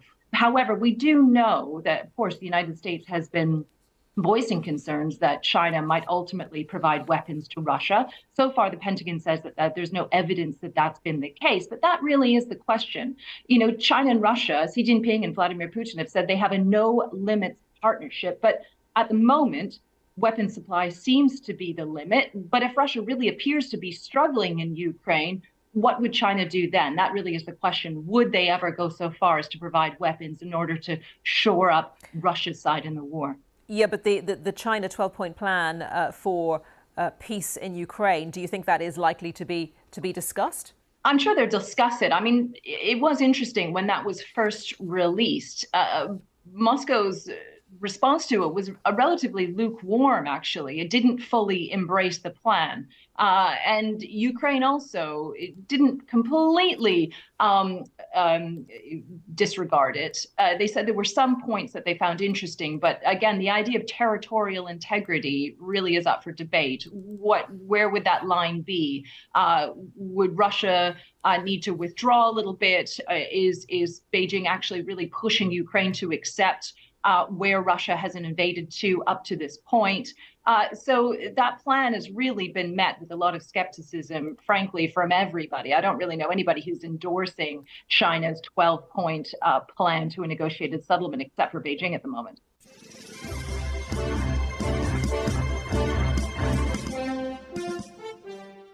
You were listening to the Midday News on WINNFM 98.9. The headlines: Governor General featured in St. Christopher National Trust exhibit in recognition of Women's Month. Grenada Prime Minister highlights difficulties people in Grenada face in accessing banking services. Antigua and Barbuda moves closer to auctioning off Russian oligarch's yacht. Internationally, in Peru, thousands of people have been forced to flee after landslides dumped tons of mud and debris on a poor community in a district in the country's west. Thank you for listening.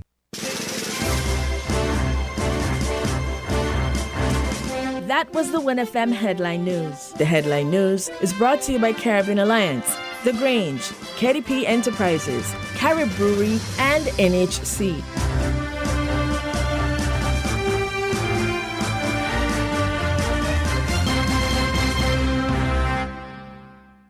NHC is helping you to pay less in 2023. Having difficulties keeping up to date with your mortgage? Make an appointment to speak with your account manager today and learn how you can pay less. Our refinancing program will give you the opportunity to pay as low as $300 a month. Call us 466-4701 or visit our office at East Park Range. Pay less. Worry less with NHC refinancing program that's designed with you in mind. Offer valid from February 1st to June 30th. Did you know that the Grange Healthcare Facility is the first purpose-built, non-governmental healthcare organization on St. Kitts? It's situated at Otley's, 7 miles east of Basseterre in beautifully landscaped surroundings. The Grange has a team of highly trained professionals and provides care that's rated as being comparable with UK and North American standards. The Grange offers varied accommodations to suit your individual needs, and our all-inclusive packages make the cost of care per hour the most competitive on the island. Services include convalescent care for all ages, daycare facilities for older adults, rehabilitation services, and training and continuing education for healthcare providers. For more information, call 466-5525 or 465-8020. Fax 466-8221 or email thegrangehealth@gmail.com or visit our website at www.grangehealthcarefacility.com. Shipping your cargo shouldn't be a hassle. It can be as easy as a single call to Amerijet International, your worldwide cargo transportation solution. We provide all the services you need to ship your goods anywhere in the world, whether your shipment is fresh, frozen, large or small, alive or hazardous. You can count on Amerijet to deliver it safe and sound. Amerijet International, by land, sea or air, we get it there. For more information, visit us online at www.amerijet.com or call us at KDP Enterprises at 466-9595. When it comes to the important things in life, your health, your education, your choice of a life partner, and of course your insurance provider, only the best will do. Caribbean Alliance Insurance is the only insurance company in the Eastern Caribbean with an A excellent rating. We have a robust 3-tier reinsurance strategy that protects our policyholders from multiple catastrophes, even if they occur in quick succession. We spread our risks over 18 territories, ensuring minimal impact to individual territories when a disaster strikes. We provide an excellent claims experience. Claim settlement is usually between 24 to 48 hours. Our A excellent rating means that you are more secure with us. Contact us for motor, property, marine, public liability, employer's liability, and other policies. Dalil Walwyn, people you can trust. Local agent for Caribbean Alliance Insurance. Tomorrow secured. Maybe it's the way the brilliant gold liquid reflects our sunshine, or how the bright blue of its label mirrors the clear Caribbean skies overhead.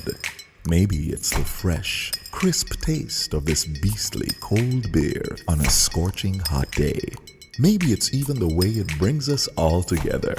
But one thing is for sure, Carib is very much a part of who we are wherever we're from in the Caribbean. Carib, it's the way we play. Drink responsibly. We're different. We're 98.9. 98.9. Win FM.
Development Bank of St. Kitts and Nevis is now online, providing simple and convenient services to pay your loan anywhere at any time. It begins with you logging on to our website, www.skndb.com. Click the online payment option, select Request Access, input your personal information, and submit payment. Easy peasy, lemon squeezy. Yes, we've made it easier for you to pay your loan anytime, anywhere. The Development Bank of St. Kitts and Nevis, making a sustained positive difference in your life. Horsford's Building and Nevis Centers are making lawn and garden easy. Come to Horsford's Building and Nevis Center now and get 25% off store-wide on our entire lawn and garden department. Yes! For the months of February and March, Horsford's Building Center and Nevis Center is making improving your lawn and garden easy with 25% off all garden supplies, garden equipment, garden accessories, including weed eaters, lawnmowers, and much more. Get 25% off all lawn and garden items happening now at Horsford's Building Center in St. Kitts and Nevis. Horsford's Building and Nevis Centers, making home improvement easy.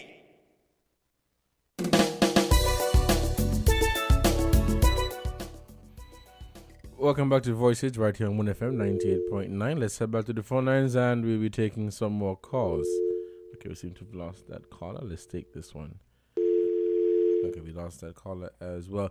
This is Voices on WINNFM 98.9 for Friday, March 17, 2023. I'm your host for today, Devon Cornelius. The phone lines are open and we're taking your calls at 466-0989 or 662-0989. Caller, good afternoon. You are on the air. Good afternoon. How are you doing? I'm doing good. What about you? I'm doing good. I hope your day has been blessed so far. Yes, it and you has. continue to enjoy it. Thank however you choose to. Thank you. You're welcome. Let me say something about opinion, and then I will go into something else that I have to say. All right. Now, I usually hear people talk about persons need to respect people's opinion, right? But that's a dangerous thing. I don't have to respect anybody's opinion, neither do you, Mr. Moderator. What we need to do, or what we should do, is to respect a person's right, so to speak, or some might say the privilege, to express an opinion. You respect the right or the privilege that a person has to express an opinion, meaning that there should be no launching of personal, attacks on the person and whatever else, especially in the media like this, right? Right. But there are some opinions that are expressed that are very, very deadly because it's based on falsehood, defamatory remarks, and, a lot of the negative stuff and so on. Some persons come on and they say certain things, and because people hear, respect people's opinion, many people are not pulled up because of what they say, because you respect people's opinion and what they have to say. No. If that was the case, then there won't be any need for people to come and clear up some of these same opinions that have been expressed because of the falsehood and because of whatever else. Right? And we have to be very careful as a people. Because I don't hear a lot of stuff that persons put forward and so on. And these people, when they put forward their stuff, they want you to accept it as though it is fact. And when somebody else says something, it is regarded as an opinion. Well, anything that somebody expresses that persons refer to as an opinion, right? It doesn't have to be backed by empirical research. You don't have to have no data on top of that. Because if I have a mango seed and the part that has the germ that is responsible for growing into a new plant, that thing is damaged or it is removed, and I put the seed inside the ground and I tell you this will never grow, who is anybody to come and tell me that it will grow? No research was done to prove that. But I could tell you, based on prior knowledge of what nature intended for a lot of these things, I could tell you it won't grow. You can't come tell me that it will grow. That is why you see, it comes back to the same. If you're not for us, you are against us. Bush said that some years ago when they were going into Iraq. All right? They said that. He said, if you're not for us, you are against us, because they determined that it was a war between good and evil. It was a religious war. And some of the same people who call themselves Christians, they never stood up and said, well, that is his opinion. What is the fact surrounding all of this? Why are they going in? They supported it because they came under the guise of Christianity. You see? But somebody else now, that can't be true. So anybody could go in the media and they could say anything they want, and you don't know if it is true and whatsoever. People talking about information that they know for a fact. And those who talking don't know. They don't know, but they're coming to rebut you and make it seem like they know what they're talking about. You see this COVID that passed? A lot of the information that were put out outside there came from the horse's mouth. And many people were privy to it. And you had some of these same people who are talking about empirical research. Now they're telling you that vaccine that they put out, they don't know, let me say the repercussions of it. They don't know how it will affect the body. Well, if they don't know, it means that there was no empirical research done on it. But these same people, some of them in this country, they're the ones who came on pandering a substance that was put out there by people who don't even love us and who would like to see our extermination. And they push it as though it is the fact. And when they come back on the back and tell us exactly what this thing is and what is going to happen, you know what some of these same people say? Conspiracy theories. No, they're turning around and they want to now have empirical research to determine the number of deaths in this country if it is as a result of the vaccine. You see that? You see that? That they had already said it, I'm following you. They had already said it. 0.8% of who take it will die within the first 2 weeks of taking it. That is what they say now. It came from the house's mouth. People down here say conspiracy theories. And they say the rest, well, they have varying information in it. They say the rest, between 8 to 15 years, they're going to all go.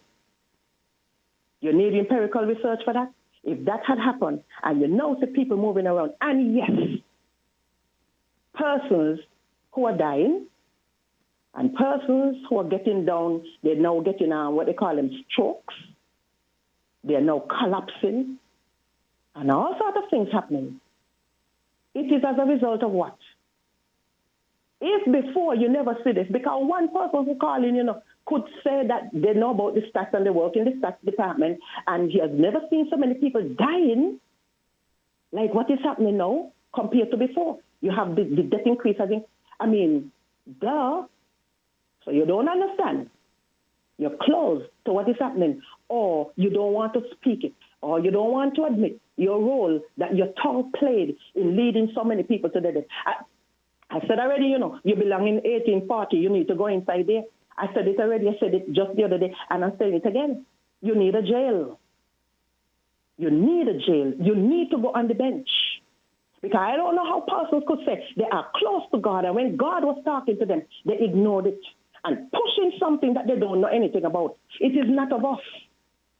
It never came out of us. And some of these people, they know history. And they're behaving like they have no brain, and then they're going to come around and accuse other people of being educated but speaking like they're fools. Well, that's fine. So, Mr. Cornelius, I'm following. I'll leave that. And finally, they talk about the young people, maybe especially the males, who are dying. They want to know if, the violence, they want to know if that is linked to the vaccine. I don't think the vaccine that people are talking about is the COVID vaccine, I don't think so. Because, Mr. Cornelius, I don't know if you have observed it. We have a generation of young people, and the females also on board. Look at it. I have observed this for quite a while. I don't know if you have. I don't know if this is, I don't know what to say. But there is a generation of our young males, as young as 13 and 12, sitting down on the corner, smoking, drinking. And it's like in itself, it's sort of an endemic. How do we explain this?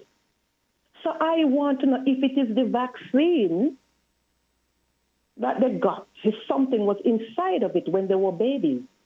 Of course, not all young males will be affected like this because whatever, if there's a hidden agenda, they're not going to put it so that it is that conspicuous. So there must be exceptions to the cases.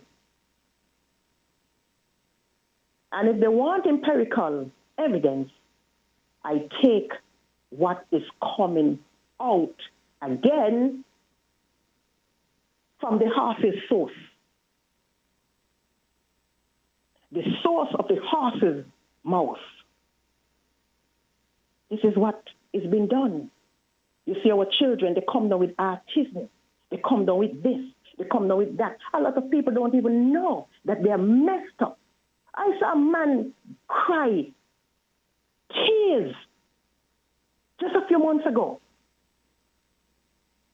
He had his baby. Baby is normal. And then by the time his son reached 9 years, overnight, he became paralyzed. And when he did his investigation, he went back to the hospital. It's the vaccine. And there is one public speaker who they don't like to hear.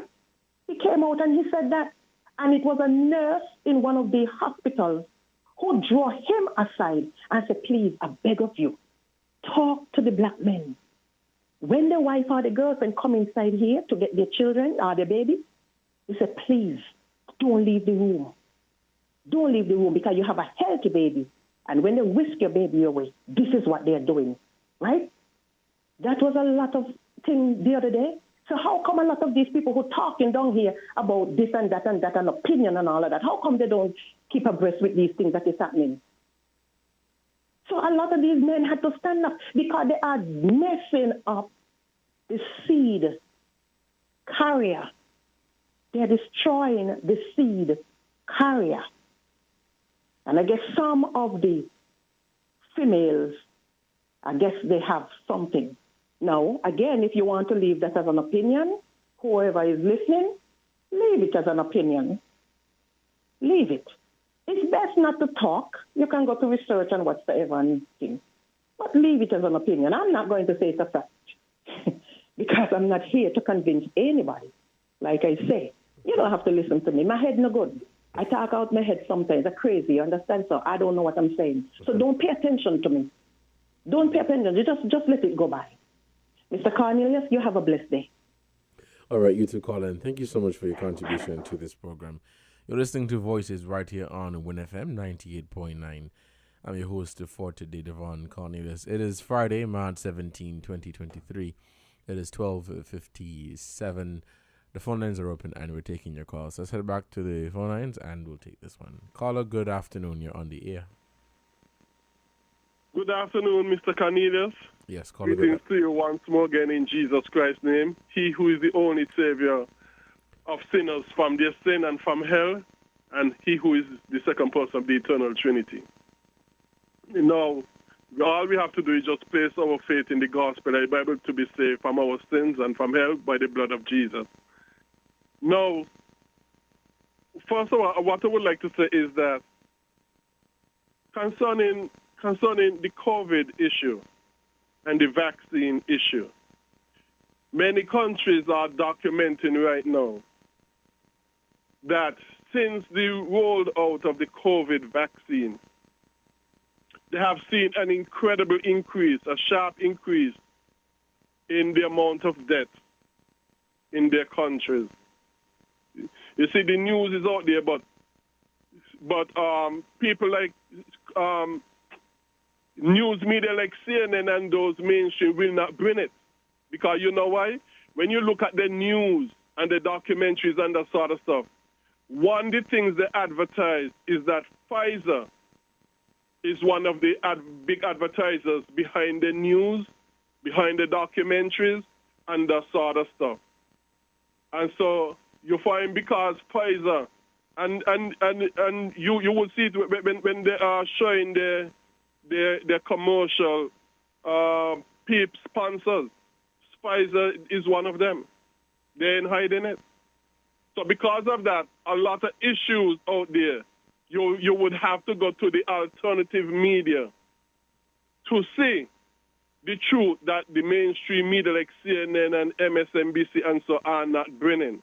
Fox, to a certain degree, would bring some of them. To a certain degree, like Tucker Carlson.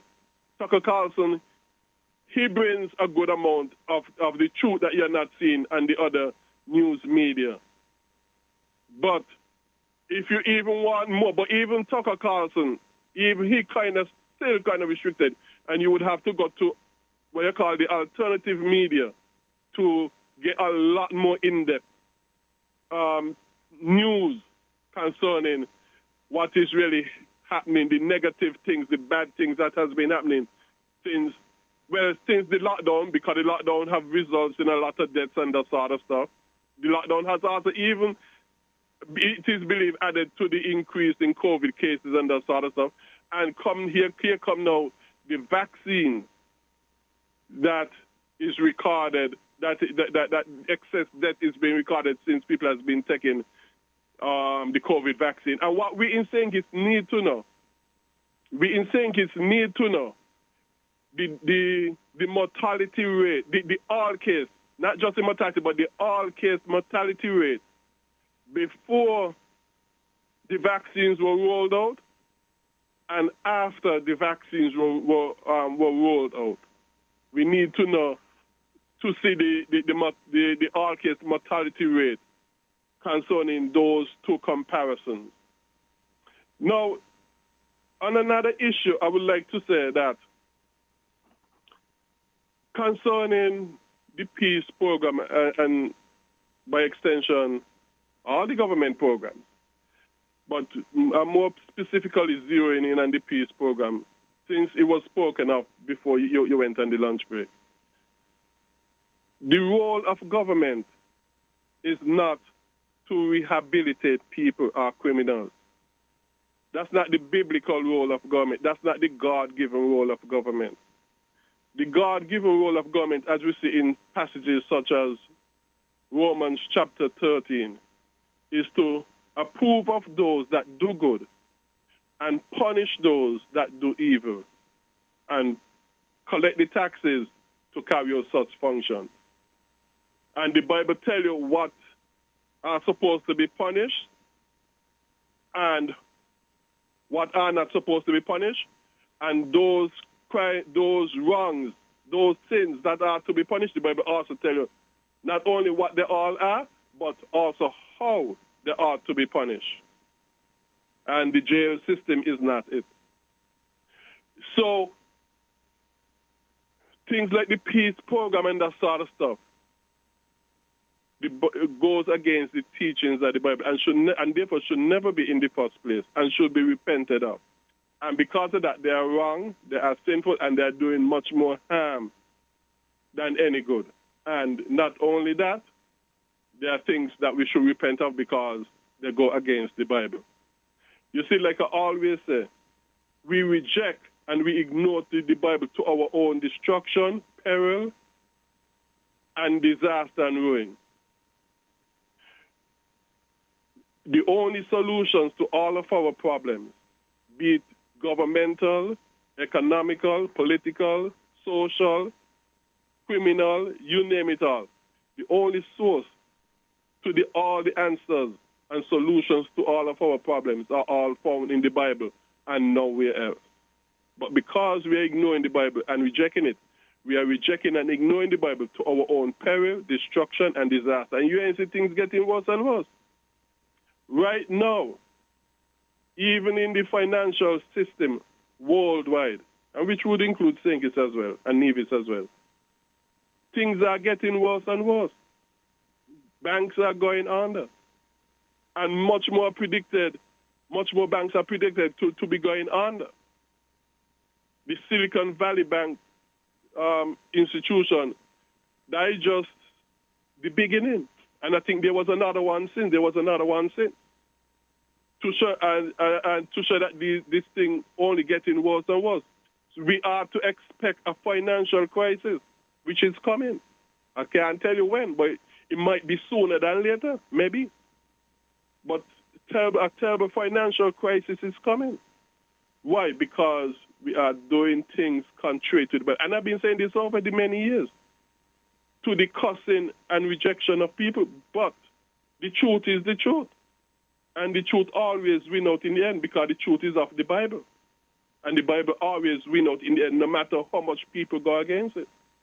You know, you laugh at it, you mock it, but in the end, you will regret it in tears and sorrows if you live. Because you just may die as a result. Because to disobey the Bible is to love death, and is to go in the direction of death. So, like I always said, and I will continue to say, once God give me the life, health, and strength, that we are ignoring and rejecting, we in St. Kitts and Nevis, the Caribbean, and the whole wide world, are rejecting and ignoring the Bible to our own destruction, ruin, and to our own disaster. And in the end, if we die without Jesus Christ, we will end up in hell for all eternity. Once a person dies without Jesus Christ, only the blood of Jesus can save us from our sins and from hell. Okay, thank you very much. All right, Colin, thank you so much for your contribution to this program. You are listening to Voices right here on WINNFM 98.9. The phone lines are open, and we're taking your calls at 466-0989 or 662-0989. That's 466-0989 or 662-0989. We have some more callers on the line, so let's head back to the phone lines and hear from our callers. Caller, you're on the air. Good afternoon. Hi, good afternoon, Mr. Cornelius. How are you, sir? I'm doing good, thanks. What about you? I'm giving thanks for life. It's been a little while, due to my work detail. Cruise ship season is still up, and so we had a ship in the town today. But be that as it may, I want to pick up, not exactly from, but the last caller spoke a little bit about it. And there has been a few voices that has recognized and has given a different perspective from the mainstream media, the CNN, the BBC. And that mainstream media has the tendency and has affected even us within our small little space here in St. Kitts and Nevis, the minds of persons who would look up to persons in our society who have an influence, who have a stake in our thing. But they have taken the path of being apologists for Western hegemony. And so, following from, and there has been a prediction, and we have seen it, it is unfolding gradually. The foreclosure or the bankruptcy of a few banks, it is going to cascade. It is going to create a domino effect, not just in the U.S., but also in Europe. And it has the tendency to even affect us here. And I say this not with any to rejoice, because I'm in the tourism and as a taxi driver, and I collect money. I get U.S. currency. And for me to say what I'm going to say is like, oh, my U.S. currency that I collect, probably on a daily basis, it might be devalued. But that's the harsh reality. I might wake up with 100 US or get 100 US for the day, and it may not value 270 anymore or 265.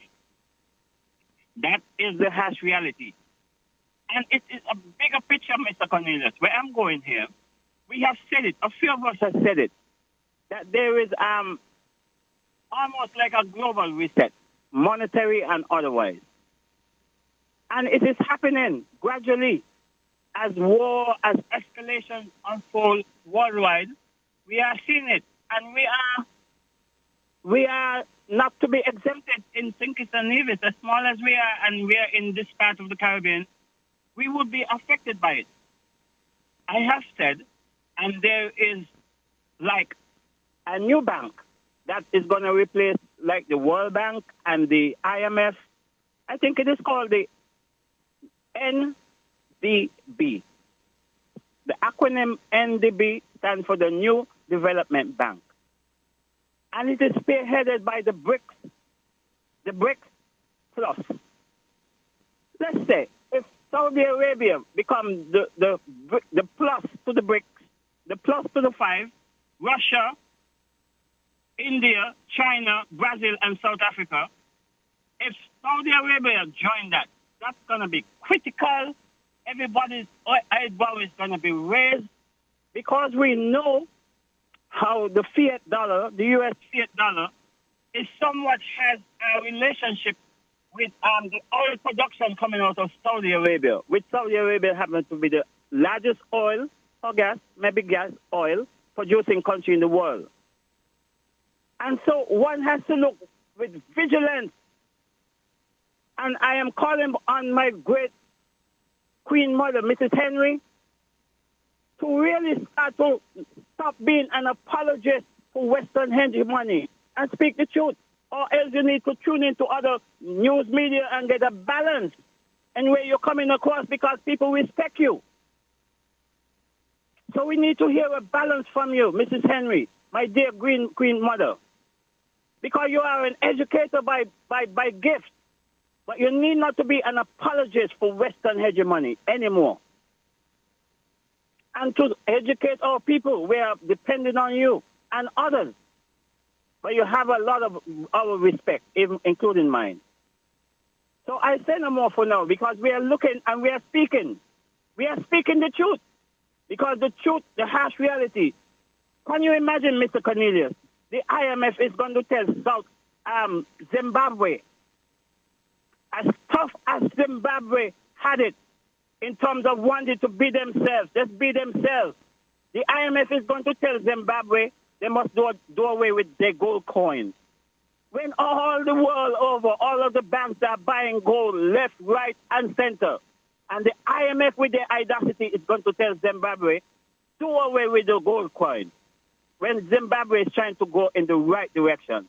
That is what we are talking about. So thanks for listening. All right, caller, and thank you for your contribution to this program. You're listening to Voices right here on Win FM 98.9. I'm your host for today, Devon Cornelius. The phone lines are open, and we're taking your calls at 466-0989 or 662-0989. Let's head back to the phone lines, and we'll take some more calls. Caller, you're on the air. Good afternoon. Good afternoon, Devon. How was your lunch? I haven't had lunches yet. Oh, because I thought you could give me an alternative answer. Now, are you aware that we had a financial recession in 2008-9 up there?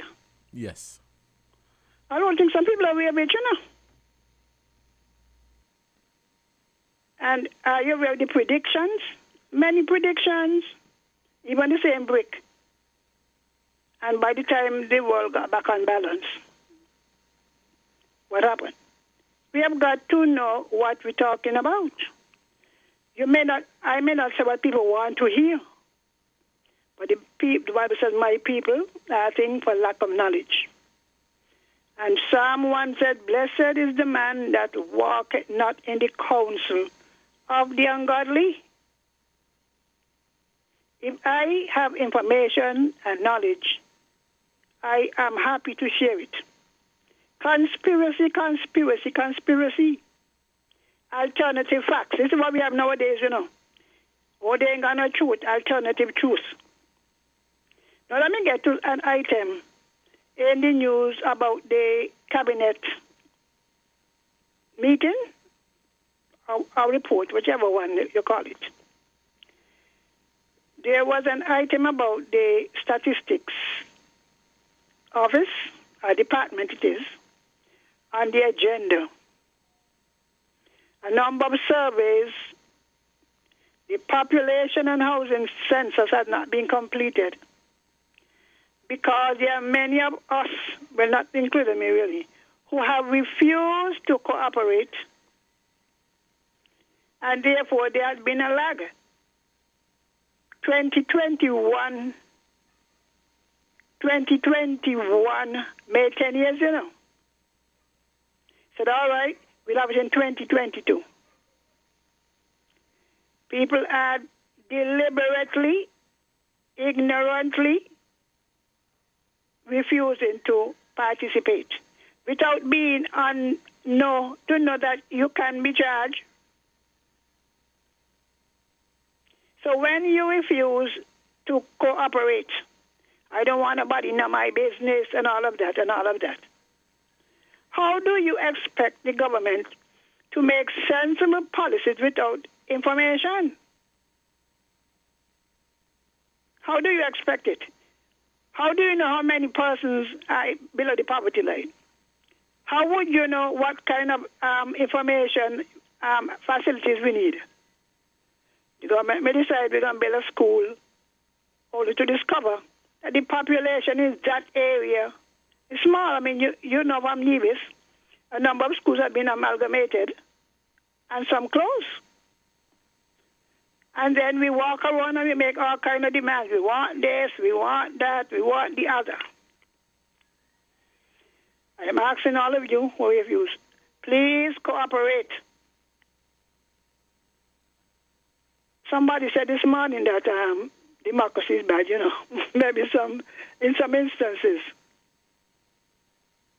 You have to answer. I don't want nobody to know my business, darling. There are easier ways, you know, of getting your information. But they want to do it the legal, legitimate way. And most of the people who are refusing to cooperate with the census are those who are heavily leaning on the social safety nets. So how are they going to know about you? We talk about our education this, our education that. How do you know are we better educated? In terms of the males, the age bracket, what is it like? We talk about having to go and reform Social Security. You cannot do it properly without data. What is the size of the childbearing age? What is the size between up to 24? We have less of them, or people just getting less. What is required to keep the population going?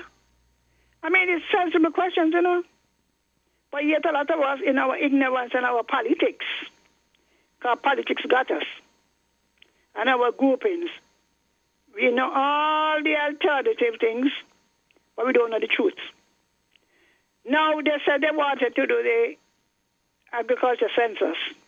The last one was done in 1989. And another one was the living condition. Now, these are very important surveys, cardiac surveys. But there's something called survey fatigue. Are you aware of that term? Yes, I am. People get tired of asking questions, you know, answering questions. Sometimes that is part of the problem. Yeah, that's true.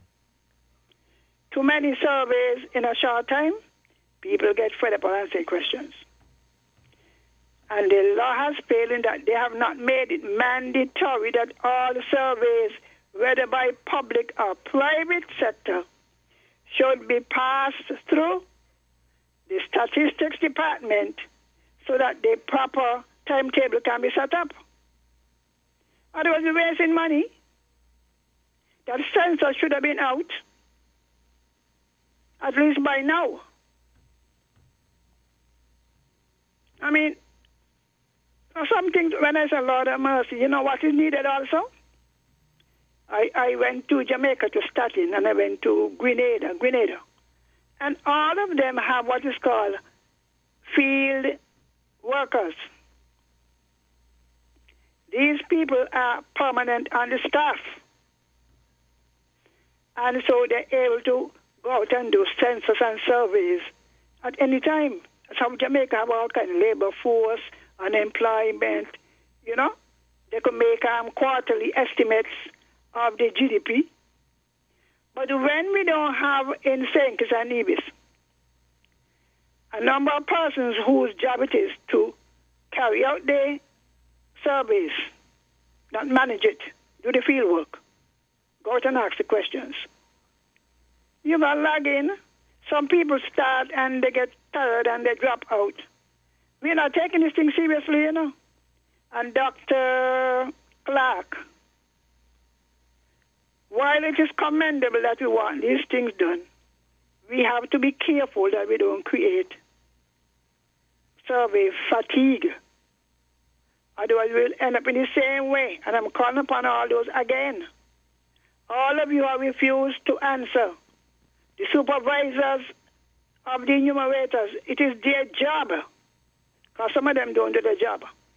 If you send out an enumerator into the field and the people refuse to answer them, it then becomes the job of the supervisor of that set, that ED, to go and do it. So I hope to hear better results. I mean, we had 2011 survey, went long. 2021, 2022, we think by now you know something. So I'm telling all the chief statistician, the director, whatever, if you have to make your presentation to Miss Dr. Clark, right? Dr. Clark. Yeah. Let her know that when you announce so many one time, you are looking for poor results. And again, the only thing I am obligated to speak for is for the Lord Jesus, who I reject. I will not join with any group that denigrates what I believe in, which is the gospel.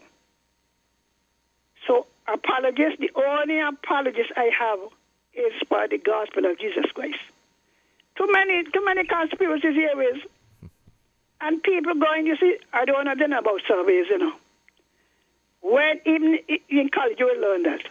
If you are going to make a presentation, you must know both sides. You can't come, you are in the youth parliament, right? You can't come with the one-sided thing, well, I don't go there, I go over there. That is our argument, you know. Oh, and they always, what they say? One lot of conspiracy people. That is why they move on the capital in Washington, D.C.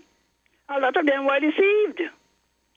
And again, we had a financial crisis in 2008, 29, and we rebound. I said already again, for those who don't know, while we may wish for the U.S. dollar to go down, all the other banks, remember all the markets are connected, you know. I suppose you don't know that. That is why the U.S. government will move to save the bank. It's not just saving the bank, you know. So all who you think, if that go down, because that is the main trading currency, if that go down, BRICS going down, it never occurred to them. The main market for a number of these countries goes to the USA. But if they can't pay you, how they don't survive? Where they don't get your currency from? Ship don't stop coming. People you can't transact things. You know what a lot of you need to do? Go repent. As Greg just said, they need to repent. They're finding all kind of God every day. But I want one God, Jesus, Jehovah God. That's it. All right then, Colin. And I will not join anybody who don't believe that to come and say nothing. I will make my apologies for Jesus. All right.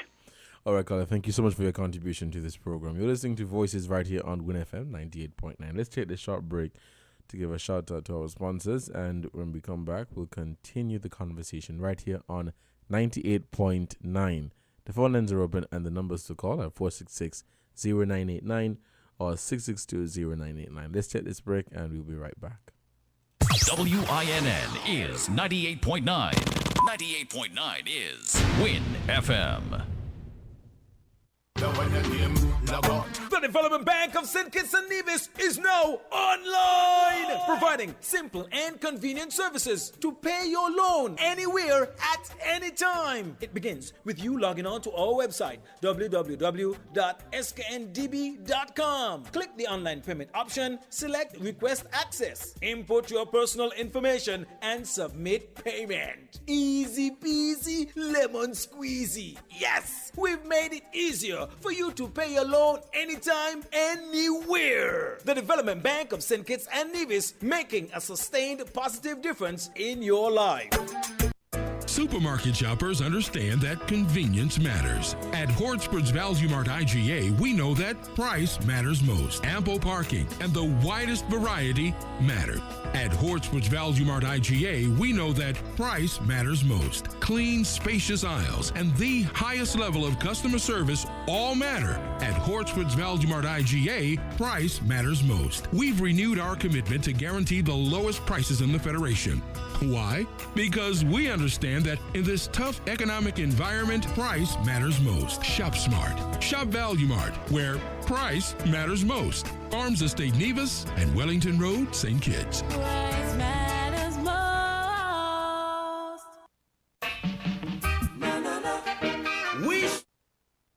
Right, welcome back to the program right here on WINNFM 98.9. Let's head back to the phone lines and we'll take some more calls.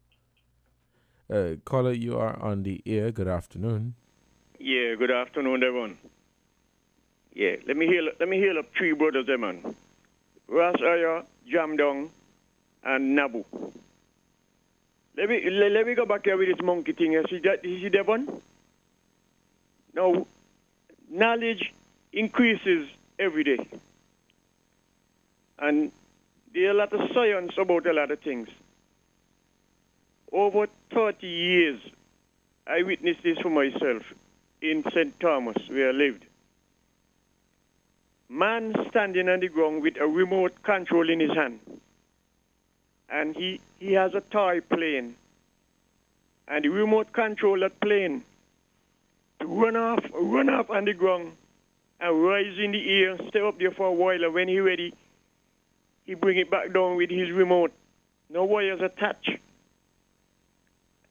And also, on the seawater, I have seen remote boat till one of them crashed into a diver's head and killed the diver.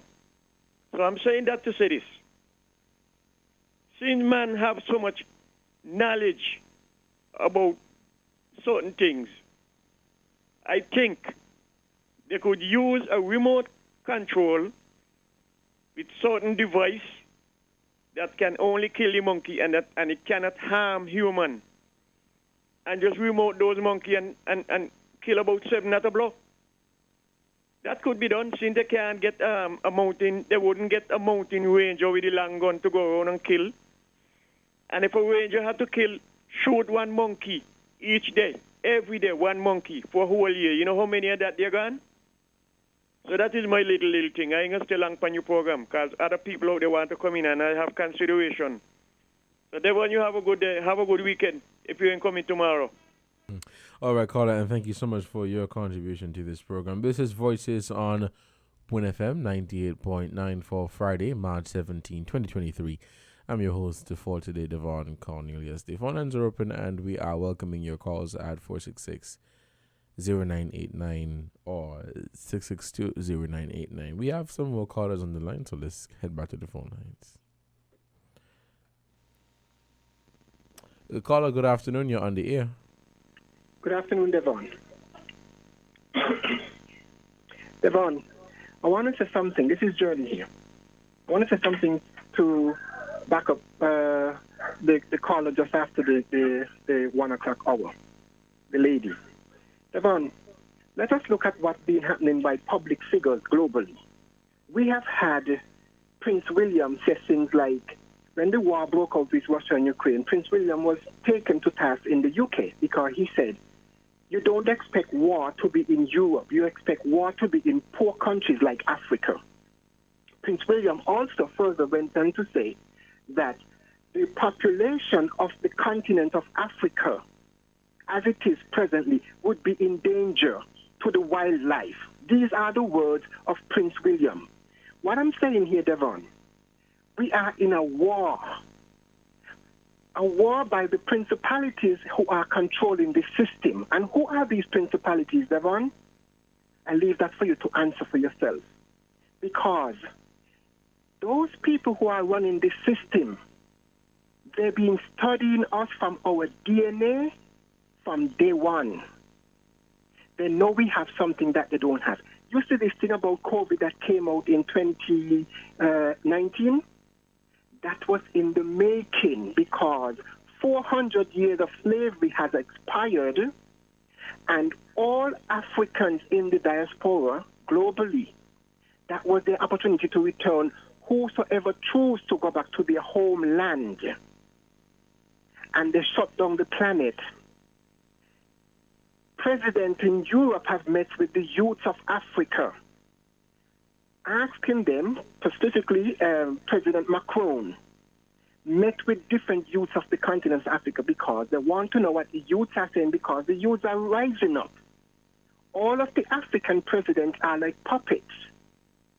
So the youths recognize that the future cannot continue like this. So what the French president did, he met with different youths on the continent, from the continent in Paris. And he wants their thoughts, their thinking. So what they do now? They want to break down the borders that the Europeans imposed on Africa. 54 countries in Africa, all of them have their own passport. This is an implementation by the West on our continent. We were a borderless continent, Devon. So he meeting with the youths. The youth them is asking that they scrap those passports and create one passport. But what they did, you have to now have a COVID passport for the continent. How could an outside force dictate what a continent should do? It might sound like our elder, Mrs. Henry, always say, oh, well, are we Africans stupid? Well, we know that they have intimidation with their weapon of death, and they have most of the presidents that lost their lives on the continent, Devon. It was orchestrated by the West and America. Mrs. Henry, you need to know this. And stop this thing about, you are an apologist. And like the caller said, Devon, I have great respect for her. But, what is sad about all this, Devon? Mrs. Henry, myself, and many others, we quote the text in the Bible. But you know what I take comfort in? And this is no disrespect to Miss Henry. The scripture says, what was hidden from the wise and prudent has been revealed unto babes. Mrs. Henry, you need to get out of that misery that you're in because you're not helping. We were interrupted by them. We were disrupted by them, and we were divided by them. Our unity cannot come through them. We have to create ourselves and unite. Even the West and America cannot live without Africa. I asked the question the other day. Devon, picture this. With all the resources that Africa got, if Africans were in control of their own resources, do you think you and I would have been down here at the bottom? And I don't mean that to say that you and I are at the bottom because we are surviving in our space. What I'm trying to say, Devon, had Africa been what it's supposed to be, you and I wouldn't have wanted to say, oh, I've been to America, I've been to Europe. Well, I have been to both America and Europe, Devon, but I don't want to go back there. One of the callers mentioned about the currency with all that is happening. Devon, it's going to cripple. It is on its way, the U.S. dollar, and it's not just the dollar alone, it's crippling. The whole empire has crumbled. And as the scripture said, Devon, all right, as empire falls, empire rises. Africa is the future. All of them is in Africa. All Western military powers are in Africa. What are they there for? Are they making Africans' lives better? They are not there to protect Africans because they came as far as down into Haiti and they orchestrated the assassination of Jovenel Moïse, and then they went on here and said that they condemned this killing of Jovenel Moïse. How can we trust a media platform that feed us with their narrative, and they are the ones who create the scenarios? Devon, we got to wake up. Our future is at stake. They are the carbon copy, and they have come to an expiry date. We are carbon-based, Devon. The future is ours. Thank you for hearing me. And thank you so much, caller, for your contribution to this program. This has been another edition of Voices right here on WINN-FM 98.9. And I've been your host for today, Devon Cornelius. Until next time, you guys stay safe and enjoy the rest of your Friday and enjoy the weekend coming up. Take care.